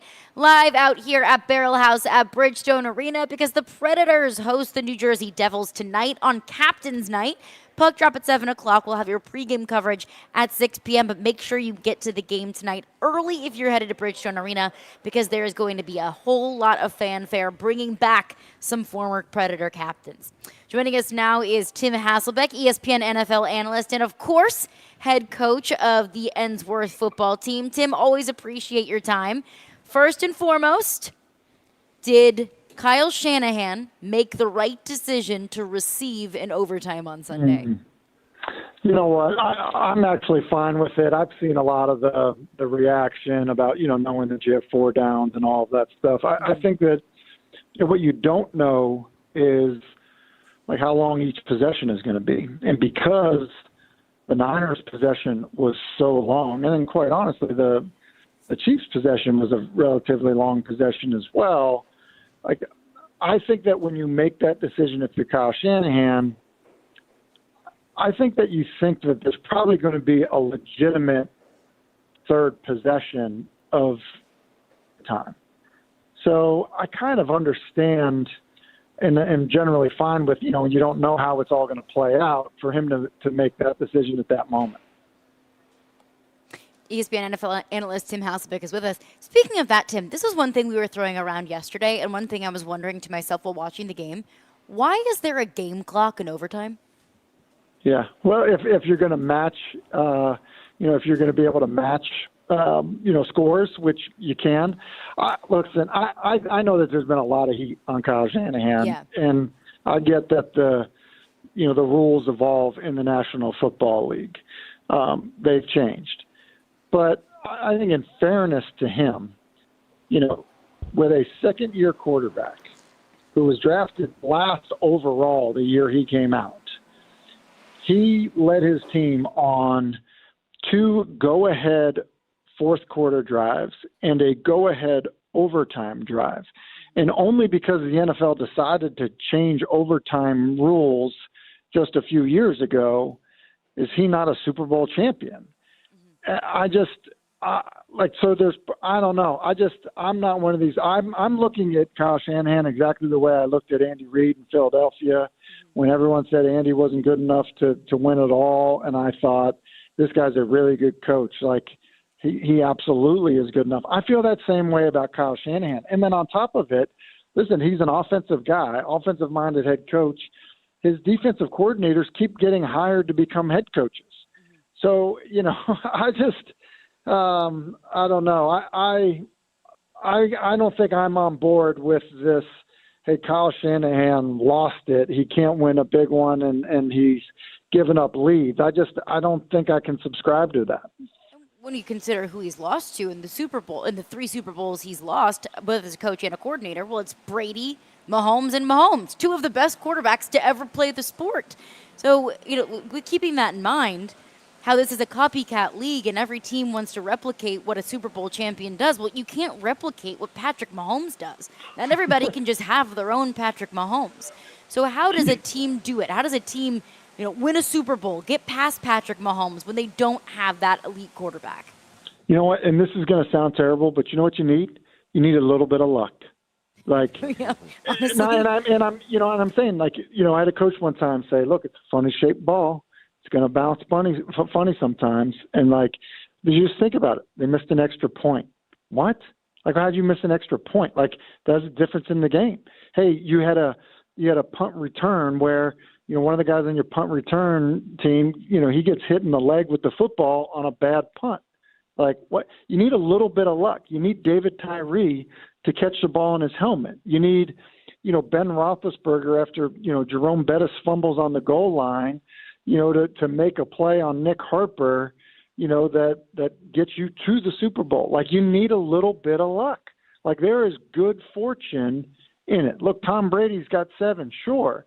But, like, he needed Malcolm Butler to do something uncommon on a unique situation, right? Like, you need a little bit of luck. And so it's like, what's the difference? Like, to me, the margin's that small when you get to the Super Bowl sometimes, right? You need your right tackle to actually block Chris Jones on the final third down, offensive third down play you had in overtime, because Brandon Ayuk is going to get the first down and he may score. But instead, Brock Purdy's got to throw it away because you literally don't block the best defensive player on the field. That wasn't designed by Kyle Shanahan. That was a mental error, someone on the offense. So I think you need a little bit of luck, and it didn't go their way. We're talking with Tim Hasselbeck, ESPN NFL analyst and head coach of the Innsworth Tigers. Tim, along those lines, I think sometimes, when you see a game, because we talked about the game the day after, and I described it as it's hard for me to pick out who didn't do what, or, this guy played bad. That's the reason why they lost. Because if you look at it, Brock Purdy played well. Mahomes played well. Their defense, Kansas City, played well. San Fran's defense played well for the most part. But then when that happens, I think people start to nitpick certain things. Like, to me, football is about executing and stopping teams from executing what they want. That's basically the crux of it, 101. That's what needs to happen. I think in this game, it happened to an extent, and Kansas City was able to stop, San Fran from executing what they wanted to execute on 3rd and 3 in overtime. And on the other side, the San Francisco defense wasn't able to stop Patrick Mahomes because Patrick Mahomes became a football player, not just a quarterback, but became a football player and running the football too.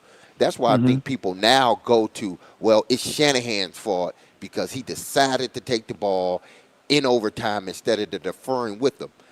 I don't think necessarily that's the case, and it seems like you're sort of leaning toward that too, because there were other things that happened in the game, even though it was a good game, that was beyond what Kyle Shanahan did in overtime.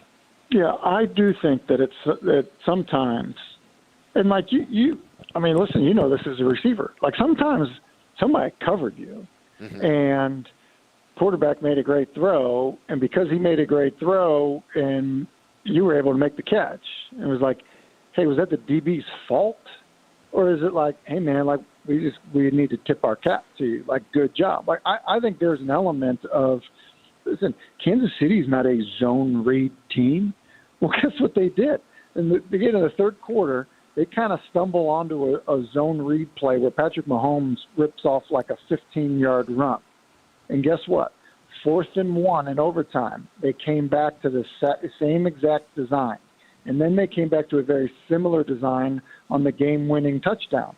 Like, sometimes you just have to be like, look, we did a great job defensively for much of the game, but we are going against one of the greatest offensive coaches of all time, arguably one of the greatest quarterback of all time, maybe, when it's all said and done. Like, to think you're going to, hold them to 3 points in the first half and then hold them to 3 points again in the second half, like, that's not realistic. Like, I think it's sometimes you have to be like, yeah, like, they're really good too.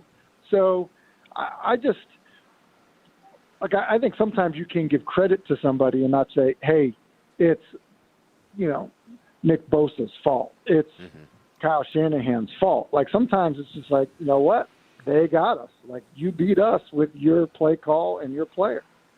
Now, do you make a big deal about players not knowing that specific rule in regards to overtime? This is a rule they just implemented. Now, if the head coach had came out, Kyle Shanahan, and say, listen, I didn't know those rules, I may have a problem with that because you're the head coach. But the players, people don't understand, like, players are not sitting in meetings going over the rules. They're not. We know the basic rules, but that's about it, because we don't think of it as we're going on the field and we're running plays and we're thinking about, oh, man, it's overtime, so we get an extra possession. Oh, but it's playoffs, so it changes from what it was in the regular season. Players don't think like that. Hell, the quarterback don't think like that. But all of a sudden now it's, oh, these players, they should have known and this and that. And I'm thinking, like, how many rules did y'all know when y'all were playing? Probably not half of them. I definitely think that, and you know this as a player, and you practice situations, and you want your team to understand situations, right? We're in the red zone. This is 4-minute offense. This is 2-minute offense. So I don't think there's any question that you want your players to understand situations. Can you cover every single situation? No, you can't. And what you try to do is you try to spend your time on the ones that, you're going to face. So, a unique overtime scenario, are you making sure that you're hammering that home all the time? No, you're not. You aren't. And I think a lot of times coaches just make the assessment of, look, I would rather be positive that, McCall Hardman, who didn't start the season on our football team, knows of all of our 2-minute signals.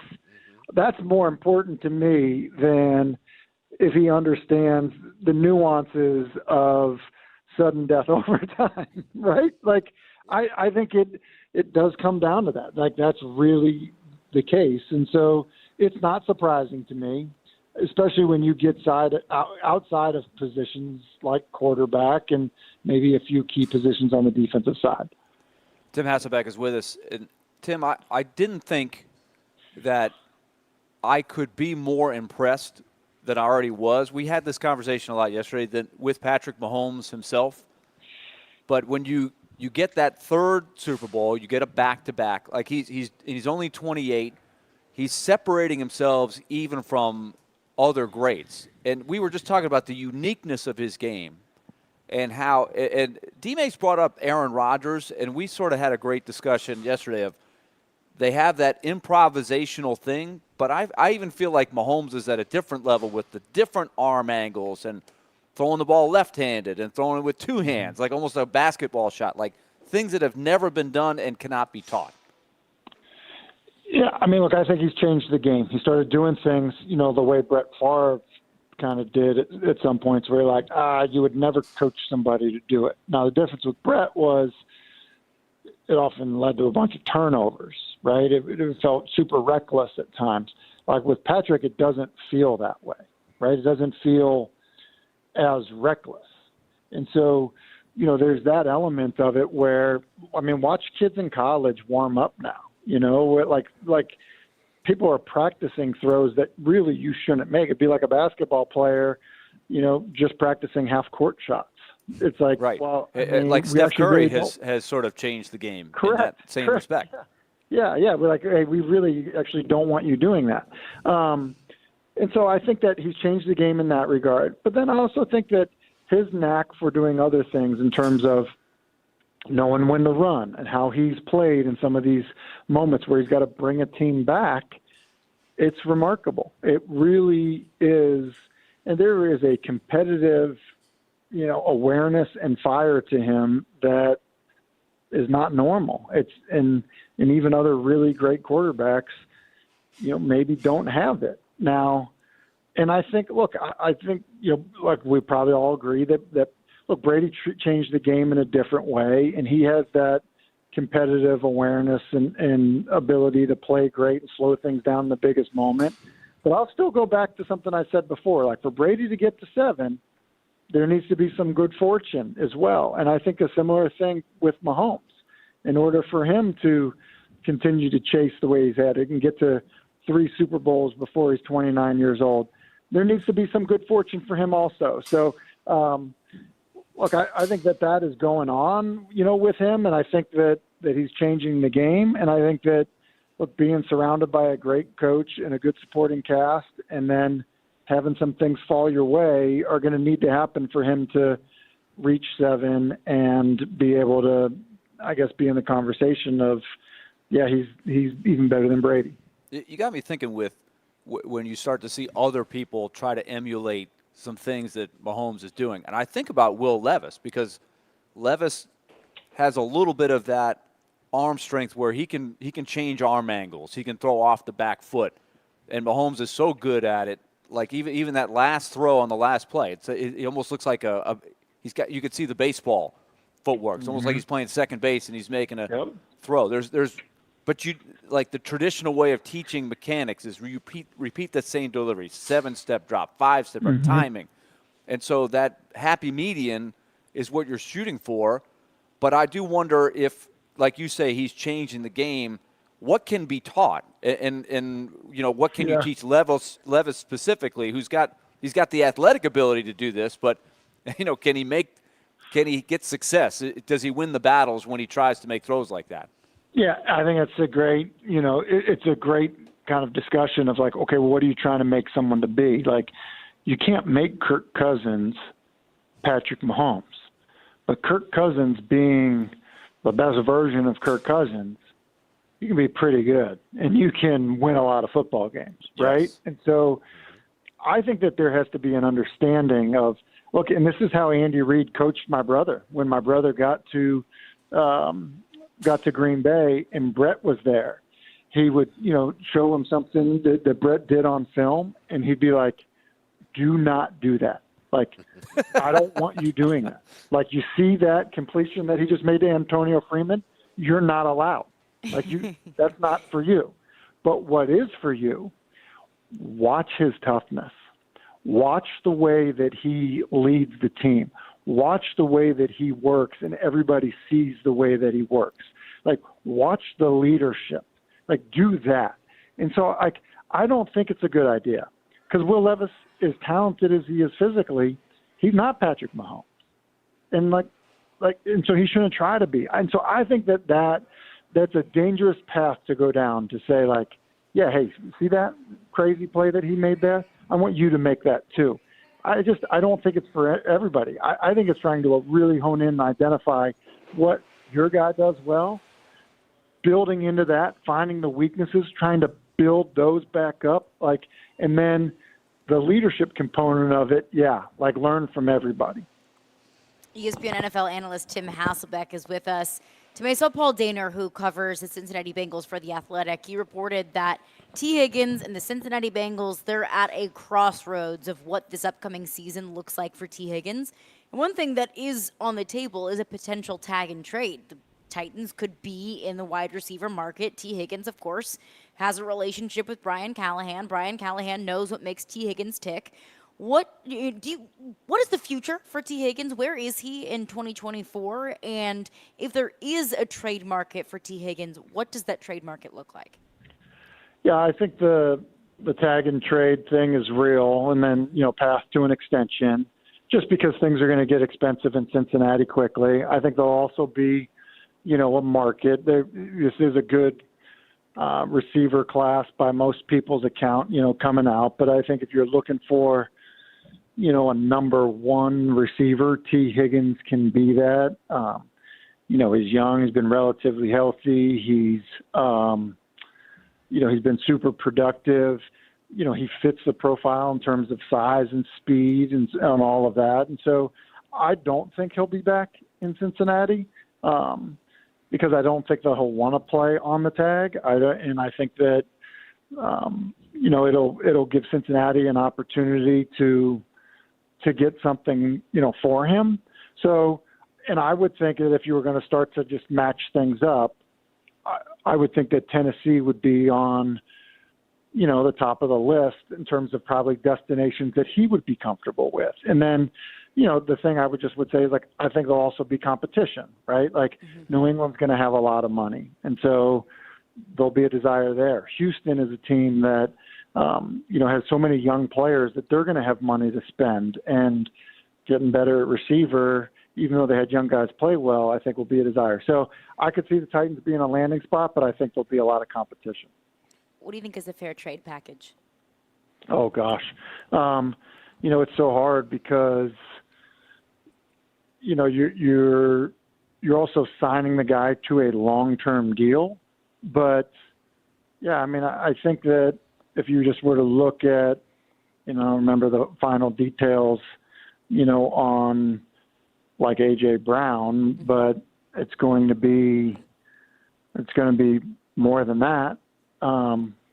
So, you definitely are kind of in a scenario where it probably is some form of first-round pick. and more. Would be my guess. So, look, I think it could easily go that path, but at the same time, like you also are potentially resetting the wide receiver market. Remember, Justin Jefferson's up for, or he's eligible for a contract extension. I think he's already been vocal about saying that he wants to reset the wide receiver market. Mm-hmm. And so I think the wide receiver money is, because of some, guys like the guys we're talking about, I think it's going to take a pretty good jump. Last one for you, Tim, quickly.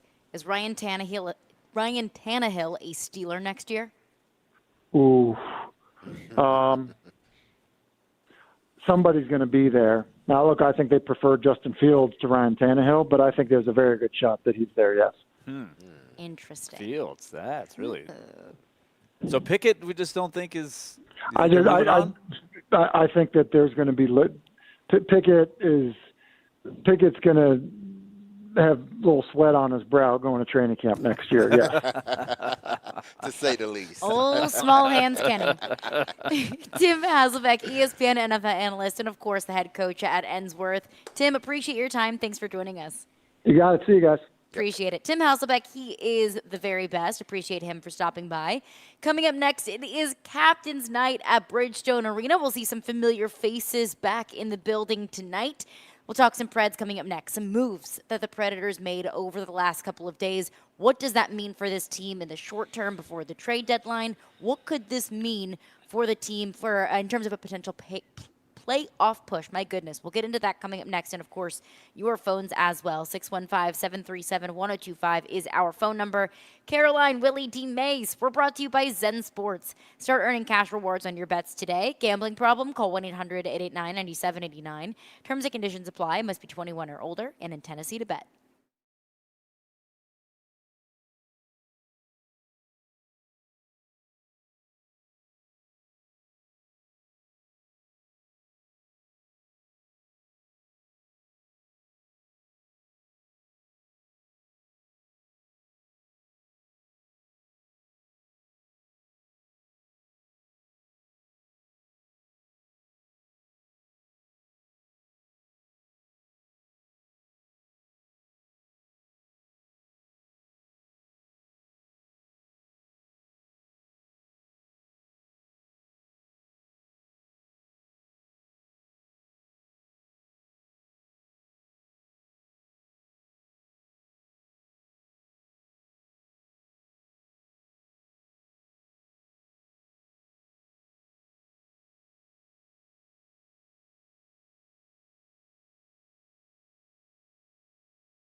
makes roster decisions like this when you're in a playoff chase? This is a team resetting, but you're also right in the middle of it. Yeah, I mean, it's you don't want to be making these changes, but I just think twofold. One, obviously, we're in a playoff race, and two, we have to look at what's best for the young player. And I don't want him to lose too much confidence up here. Tried to get him going, got him going in spurts. I'm proud of how much he's grown. He's a much better player than the start of the year when we had him. So this is just another part of being a pro. I mean, you go down, play, and get rewarded. All right, there was Andrew Burnett on Philip Tomasino. Caroline, Willy, D-Mase. We're live out here at Barrel House at Bridgestone Arena. Predators host the New Jersey Devils tonight. Puck drop at 7 o'clock. Pre-game coverage starting at 6 p.m. on a captain's night where Jared just got here and did all of 30 seconds and started bossing us around. So we do appreciate him keeping us honest. But there you go. You heard Andrew Burnett there. Philip Tomasino sent back down to Milwaukee. Igor Afanasyev and Mark Jankowski up in Nashville. Willie, are we at the point where we can maybe lose faith in Philip Tomasino ever becoming a top 6 forward for the Nashville Predators? It's been so on and off. It's been so hot and cold. I'll see an opportunity where I think that Philip Tomasino, things are starting to click, and then he just kind of goes ghost. Yeah, it's very up and down with him, and I know that he's got to be disappointed to have to go back down. But he has been so up and down. Like he had maybe his best game of the year going into the break and one of his least productive games coming out of the break. But that's kind of been what you've seen from him a lot. He had Tomasino experience. For Tomasino, he had a great game in Philadelphia that won them the game. And then right after that, he went about 4 games without getting a shot on goal. And so I know a lot of people are puzzled, and when you're a first-round pick, and he was picked – he's only 22 years old, so I'm not ready to say he can't blossom into a top 6 forward. But the longer the time goes by, you start to worry. We have so many talks about Will Levis, right? Of what I'm sure some weeks next fall we're going to be like, he's on the way, he's going to make it, and then other weeks like, oh boy, what do they have here? But that is part of it. You have to hope that this is the best thing for him right now because the team is in a tough spot. You want to give him the runway to grow. But at the same time, you're trying to do the best you can. And there are guys, they've won 14 games in a row in Milwaukee. There are guys that have been chomping at the bit for a chance to play up here and deserve a chance to get called up to play. And Afanasyev is one of them. He's having a great year. The thing that's been a little tricky is that they haven't really had a ton of injuries. Knock on wood. I mean, that's a good thing. You don't want to be decimated with injuries. But when you do have a couple guys hurt, it does give you a chance to give guys a shot. And that's been blocked some. But I think some people, when they react, they say, well, what's wrong with the coach? Why don't they just give Tomasino a chance? Well, the coach is seeing, these is a couple different coaching staffs that have seen kind of the same thing. Yeah.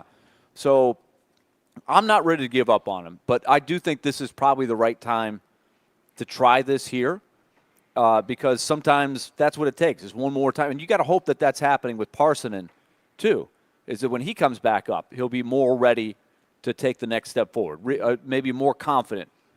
But it is a puzzling thing for sure. And look at New Jersey right now.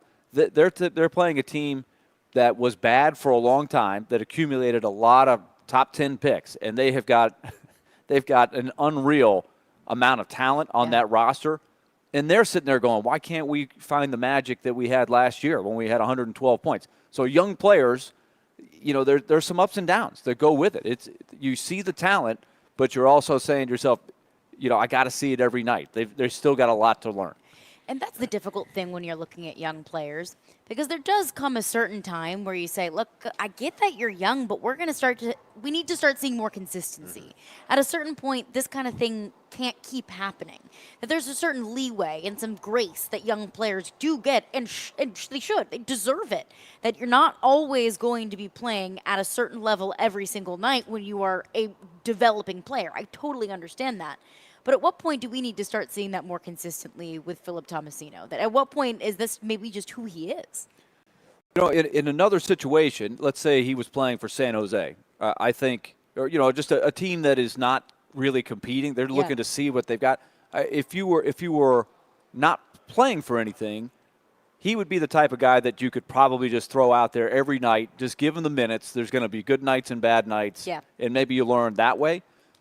But he's playing on a team that is trying to develop players and leave room for young players to grow into something bigger, but also trying to win at the same time. And I think that's something that's hard to do. And I think you see the dilemma for Andrew Burnett certain nights because he's seeing this with not just Tomasino. Right. He saw it with Parsonen. And I think Luke Evangelista has had good nights and bad nights too, where you're sitting there going, we're in a battle here. It's 2-2 in the third period. And so where am I leaning? I'm leaning on my veteran guys that I know have been through these games and know how to win these games. Just how they won on Saturday. More so, yeah. Relying on the vets. But also you're trying to see who's hot that night. Like Tommy Novak and Cody Glass played a really good game on Saturday night. And those guys, they look like their confidence is coming back up. All of a sudden they look like they're starting to take their game to a level that this team desperately needs them to take. I mean, they're whether they make that, if they make that last playoff spot, it's going to be because they get a lift from that group of guys. And Tomasino could be on that list. And we'll see what Afanasiev does now with his chance as he gets an opportunity. Now, how long is that period of trying to find out? Because the way you're describing it as, it's, okay, we're trying to figure out the right sort of combination of players. And a guy may play well for a 2 or 3 game period, but then he may go into a slump a game or two. Are you then trying to change up the lineup again with these young players, or do you still want to keep that core together for as long as that's kind of like the juggling act you got to do with this team in a sense because they're so young. And I sympathize sometimes. I think it's got to be hard. That's what's probably the hardest part of the job when you're Barry Trotz and Andrew Burnett, because you're looking at it and I think it helps that Barry Trotz has been a coach because he's seen the same kind of thing with teams that he's had before with young players. It's like that is something that you really have to be patient with sometimes and know that when you got 20 guys that you're managing, but you might have 5 or 6 guys that you're not quite sure they've got talent and you're hoping to get them to the next level, and that's a big goal for this franchise right now is to get those young players to the next level. Andrew Burnett said it with Parson. He says, I feel like I've let him down. I feel like I've failed him a little bit. Because you want to be that guy, that you want to be that coach. It's like, yep, I got it out of so-and-so. I've got it. Parson is a 7th-round pick, Tomasino a 1st-round pick, but they're both prospects that have shown that on certain nights they can be a really good player. They can make some plays. But it's just doing it every night is where you're trying to get them to. But it's not an exact science. And it's hard, I think, for a coach when you're sitting there going, man, I need them to get there. And it makes me look good as a coach. As a coach, that's your goal, is to get the most out of every player. But it just doesn't always happen. So what do these moves mean? Because look at these next, 10, give or take, games before the trade deadline. They're incredibly important games. Like, every single game matters. Every single game is important. Every point matters. Every point is important. What do these moves mean before the trade deadline? What is that indicative of? Maybe some Preds fans out there would look at it like, you're bringing up a bunch of young guys from Milwaukee, like waving the white flag, not focused on making the playoffs. What do these moves mean to you? I think they're trying to find that supplemental scoring. Mark Jankowski is an older player that has had a great year at Milwaukee, and he's played a lot of NHL games, and he can be plugged into that 4th line. He can win faceoffs, which is a weakness of this team. He can kill penalties, which is that's an area that's got to get better for the Predators. They've given up too many power play goals. They need a little tweak, I think. I think he can help them there. Jankowski and Afanasiev play on the same line in Milwaukee, and they have provided scoring punch. So I think you're looking for a little lift. You're not expecting them to become the superstar scorers, but if you can get another goal here and there from lower in the lineup, that helps a lot. So I think that's the idea here, is just see if these guys can provide a little spark coming off of a team that's won 14 in a row, feeling really good. They feel good about their games. Let's see if they can carry it over.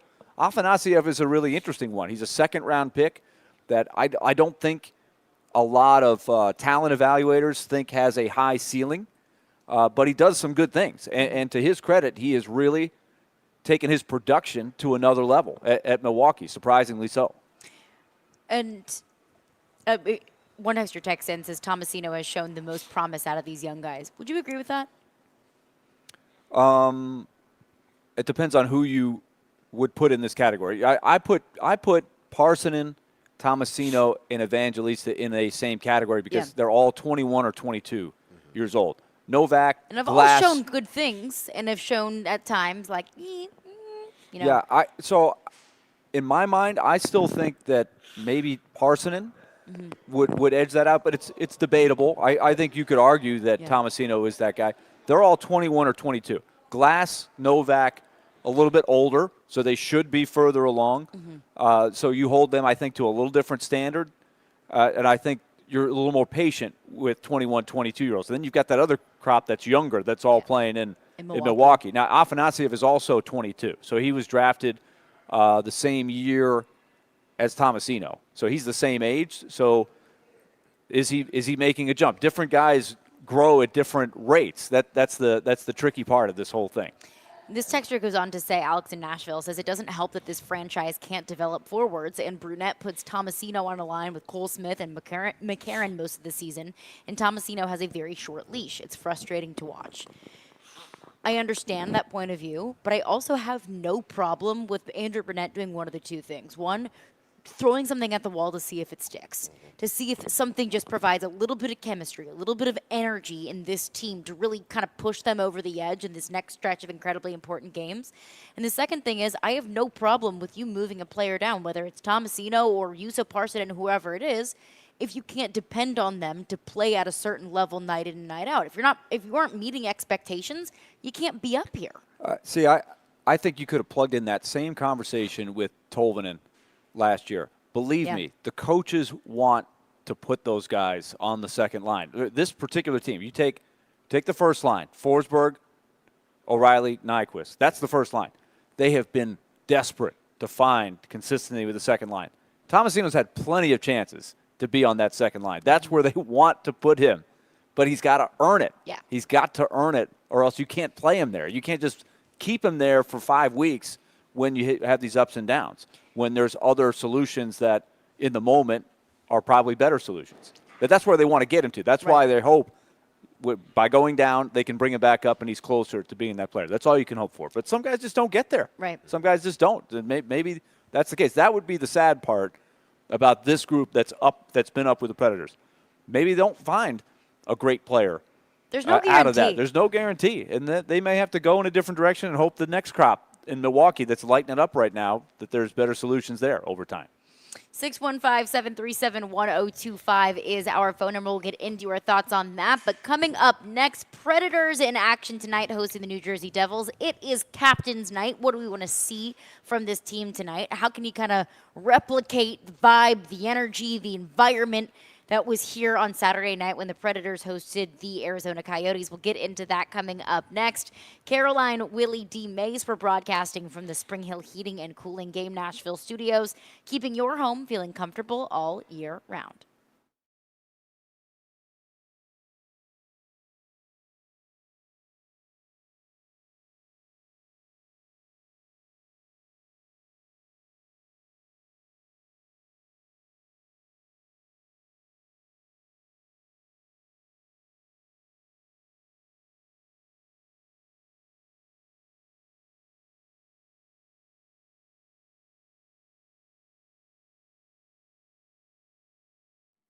Hey everyone, if you set out to lose weight in 2024, chances are it may not be your first time, setting a resolution to shed some extra pounds, only to face disappointment. Listen, we've all been through it, okay? So that's why I need to tell you about my good friends at Cool Springs MD. They understand the frustrations of this cycle. That's why they offer a different approach to weight loss. Their comprehensive weight loss program, led by Dr. Jeffrey Lodge, addresses the root cause of weight gain with tailored nutrition, exercise, blood tests, supplements, counseling, and more. Dr. Lodge and his team don't believe in fad diets or generic plans. Instead, They offer a personalized program designed to help you achieve your goals faster and easier. Now is the time to break free from the cycle of failed resolutions, people. Trust an experienced doctor in weight management to help you reach your goals. Dr. Jeffrey Lodge in Cool Springs, MD. Make a call today for an appointment. Here's their number, 615-486-3458. That's 615-486-3458. Or visit their website at coolspringsmd.com. Cool Springs MD, where your weight loss journey becomes a success story.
At this point in the season, what do you think characterizes a team who is in the playoff hunt and makes it versus the ones who fall off and don't? Well, this time of year, you're establishing, playoff positioning. I mean, we're all jockeying for positions, and this is the time of year where you have to have your A game every night. And it's imperative for us, especially on home ice here tomorrow night, that we bring our A game. We're playing another desperate team in New Jersey. But this time of year, it's kind of like the Friday afternoon or Saturday afternoon in golf, where you're jockeying for positions and who's going to play in the leaderboard here. So, and who slams your trunk Friday afternoon. So we don't want to be slamming our trunks. And there was Predators head coach Andrew Brunette, Caroline Willy D-Mase. We're live out here at Barrel House at Bridgestone Arena. Predators taking on the New Jersey Devils tonight. It is Captain's Night. Puck drop at 7 o'clock. Pre-game coverage starting here at 6 p.m. on 102.5 and 106.3 The Game. It was a wild one on Saturday night, not just on the ice, but in the arena as well. Willie, what do you want to see from the team tonight? I hope that they can play well enough to use the crowd to their advantage again. I thought that was a big moment in the game. When they fell behind early in the third period, I thought the crowd really picked them back up. And the team had something to do with that, but so it goes hand in hand. I've been mystified. We really have not seen, and I don't know exactly why this has happened. There's probably a number of different things that we can list as theories, but we have not seen a Smashville standing O from, I don't know when the last one was, until Saturday night. But it was so awesome to see that, because that is something that I have honestly never seen anywhere else. Maybe it happened somewhere else and I haven't been there. I haven't seen that kind of thing. It's really special. Yeah. But it can't just – it's hard to create it when there's nothing going on, right? But I like seeing it. I'm hoping that they can doesn't feel authentic. do that again. Yeah. I'm hoping that happens. It's got to be organic. It definitely started here as an organic thing. So that's one thing. You've got to match New Jersey's speed. New Jersey has electric speed and skill. Part of it is they were finished low in the standings for a long time. They've got a couple first overall picks. They've got some high first-round picks also mixed in there. They're all really young. Andrew Burnett knows them very well because he was on their bench last year. And they were 53, what was their record? 52, 22, and 8, 112 points last year. And they've not had that same groove. They haven't had good goaltending.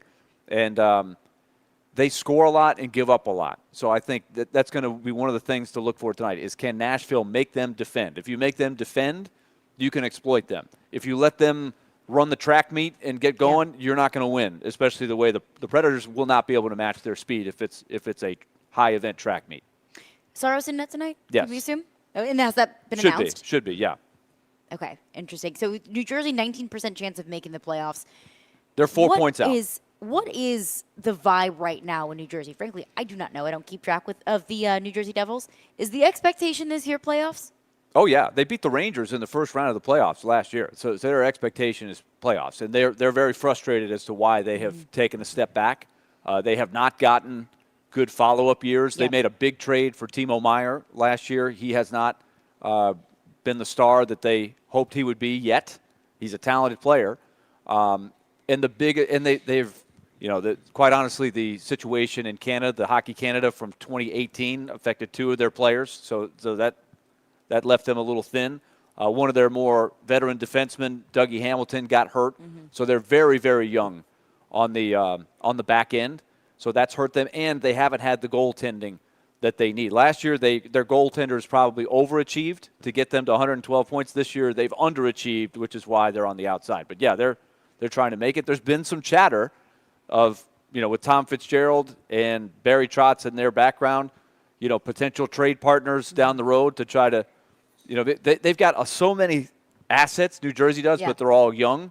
And they've got some assets that I know the Predators would be like, that would be interesting to us. So with all this talk that we've had about, what do the Devils need? Goaltending. What do the Predators have a surplus of? Goaltending. So that's been something that a lot of people like Elliott and Pierre LeBrun have said. Well, those two teams could potentially be partners down the road someday. Interesting. So with the I don't think it'll be before the game tonight, though. Never say never, Willie. Never count out. Never say never. UC Saros trade to the New Jersey Devils. They'll swap jerseys really quick. Try and find an apartment real quickly in New Jersey. With these new additions, Mark Jankowski and Igor Afanasyev, new additions is not the correct word, elevations from Milwaukee. Where do you expect to see them tonight, and what do you want to see from them tonight? What do you think Andrew Burnett wants to see from them tonight? They've played together in Milwaukee, so if they can help spark a little offense, that would be important. I think one thing to look for tonight, if it's a close game, are you seeing those guys on the ice in the third period? That will tell you that they've made a nice impact, because what happened on Saturday was some guys that weren't doing well, they find themselves on the bench for a lot. So Andrew Burnett's not afraid to shorten the bench in a close game, but he'll go with the guys that are hot. So can those guys, make enough of an impact, build confidence in the coaching staff to where they're out there or something? I'd love to see it.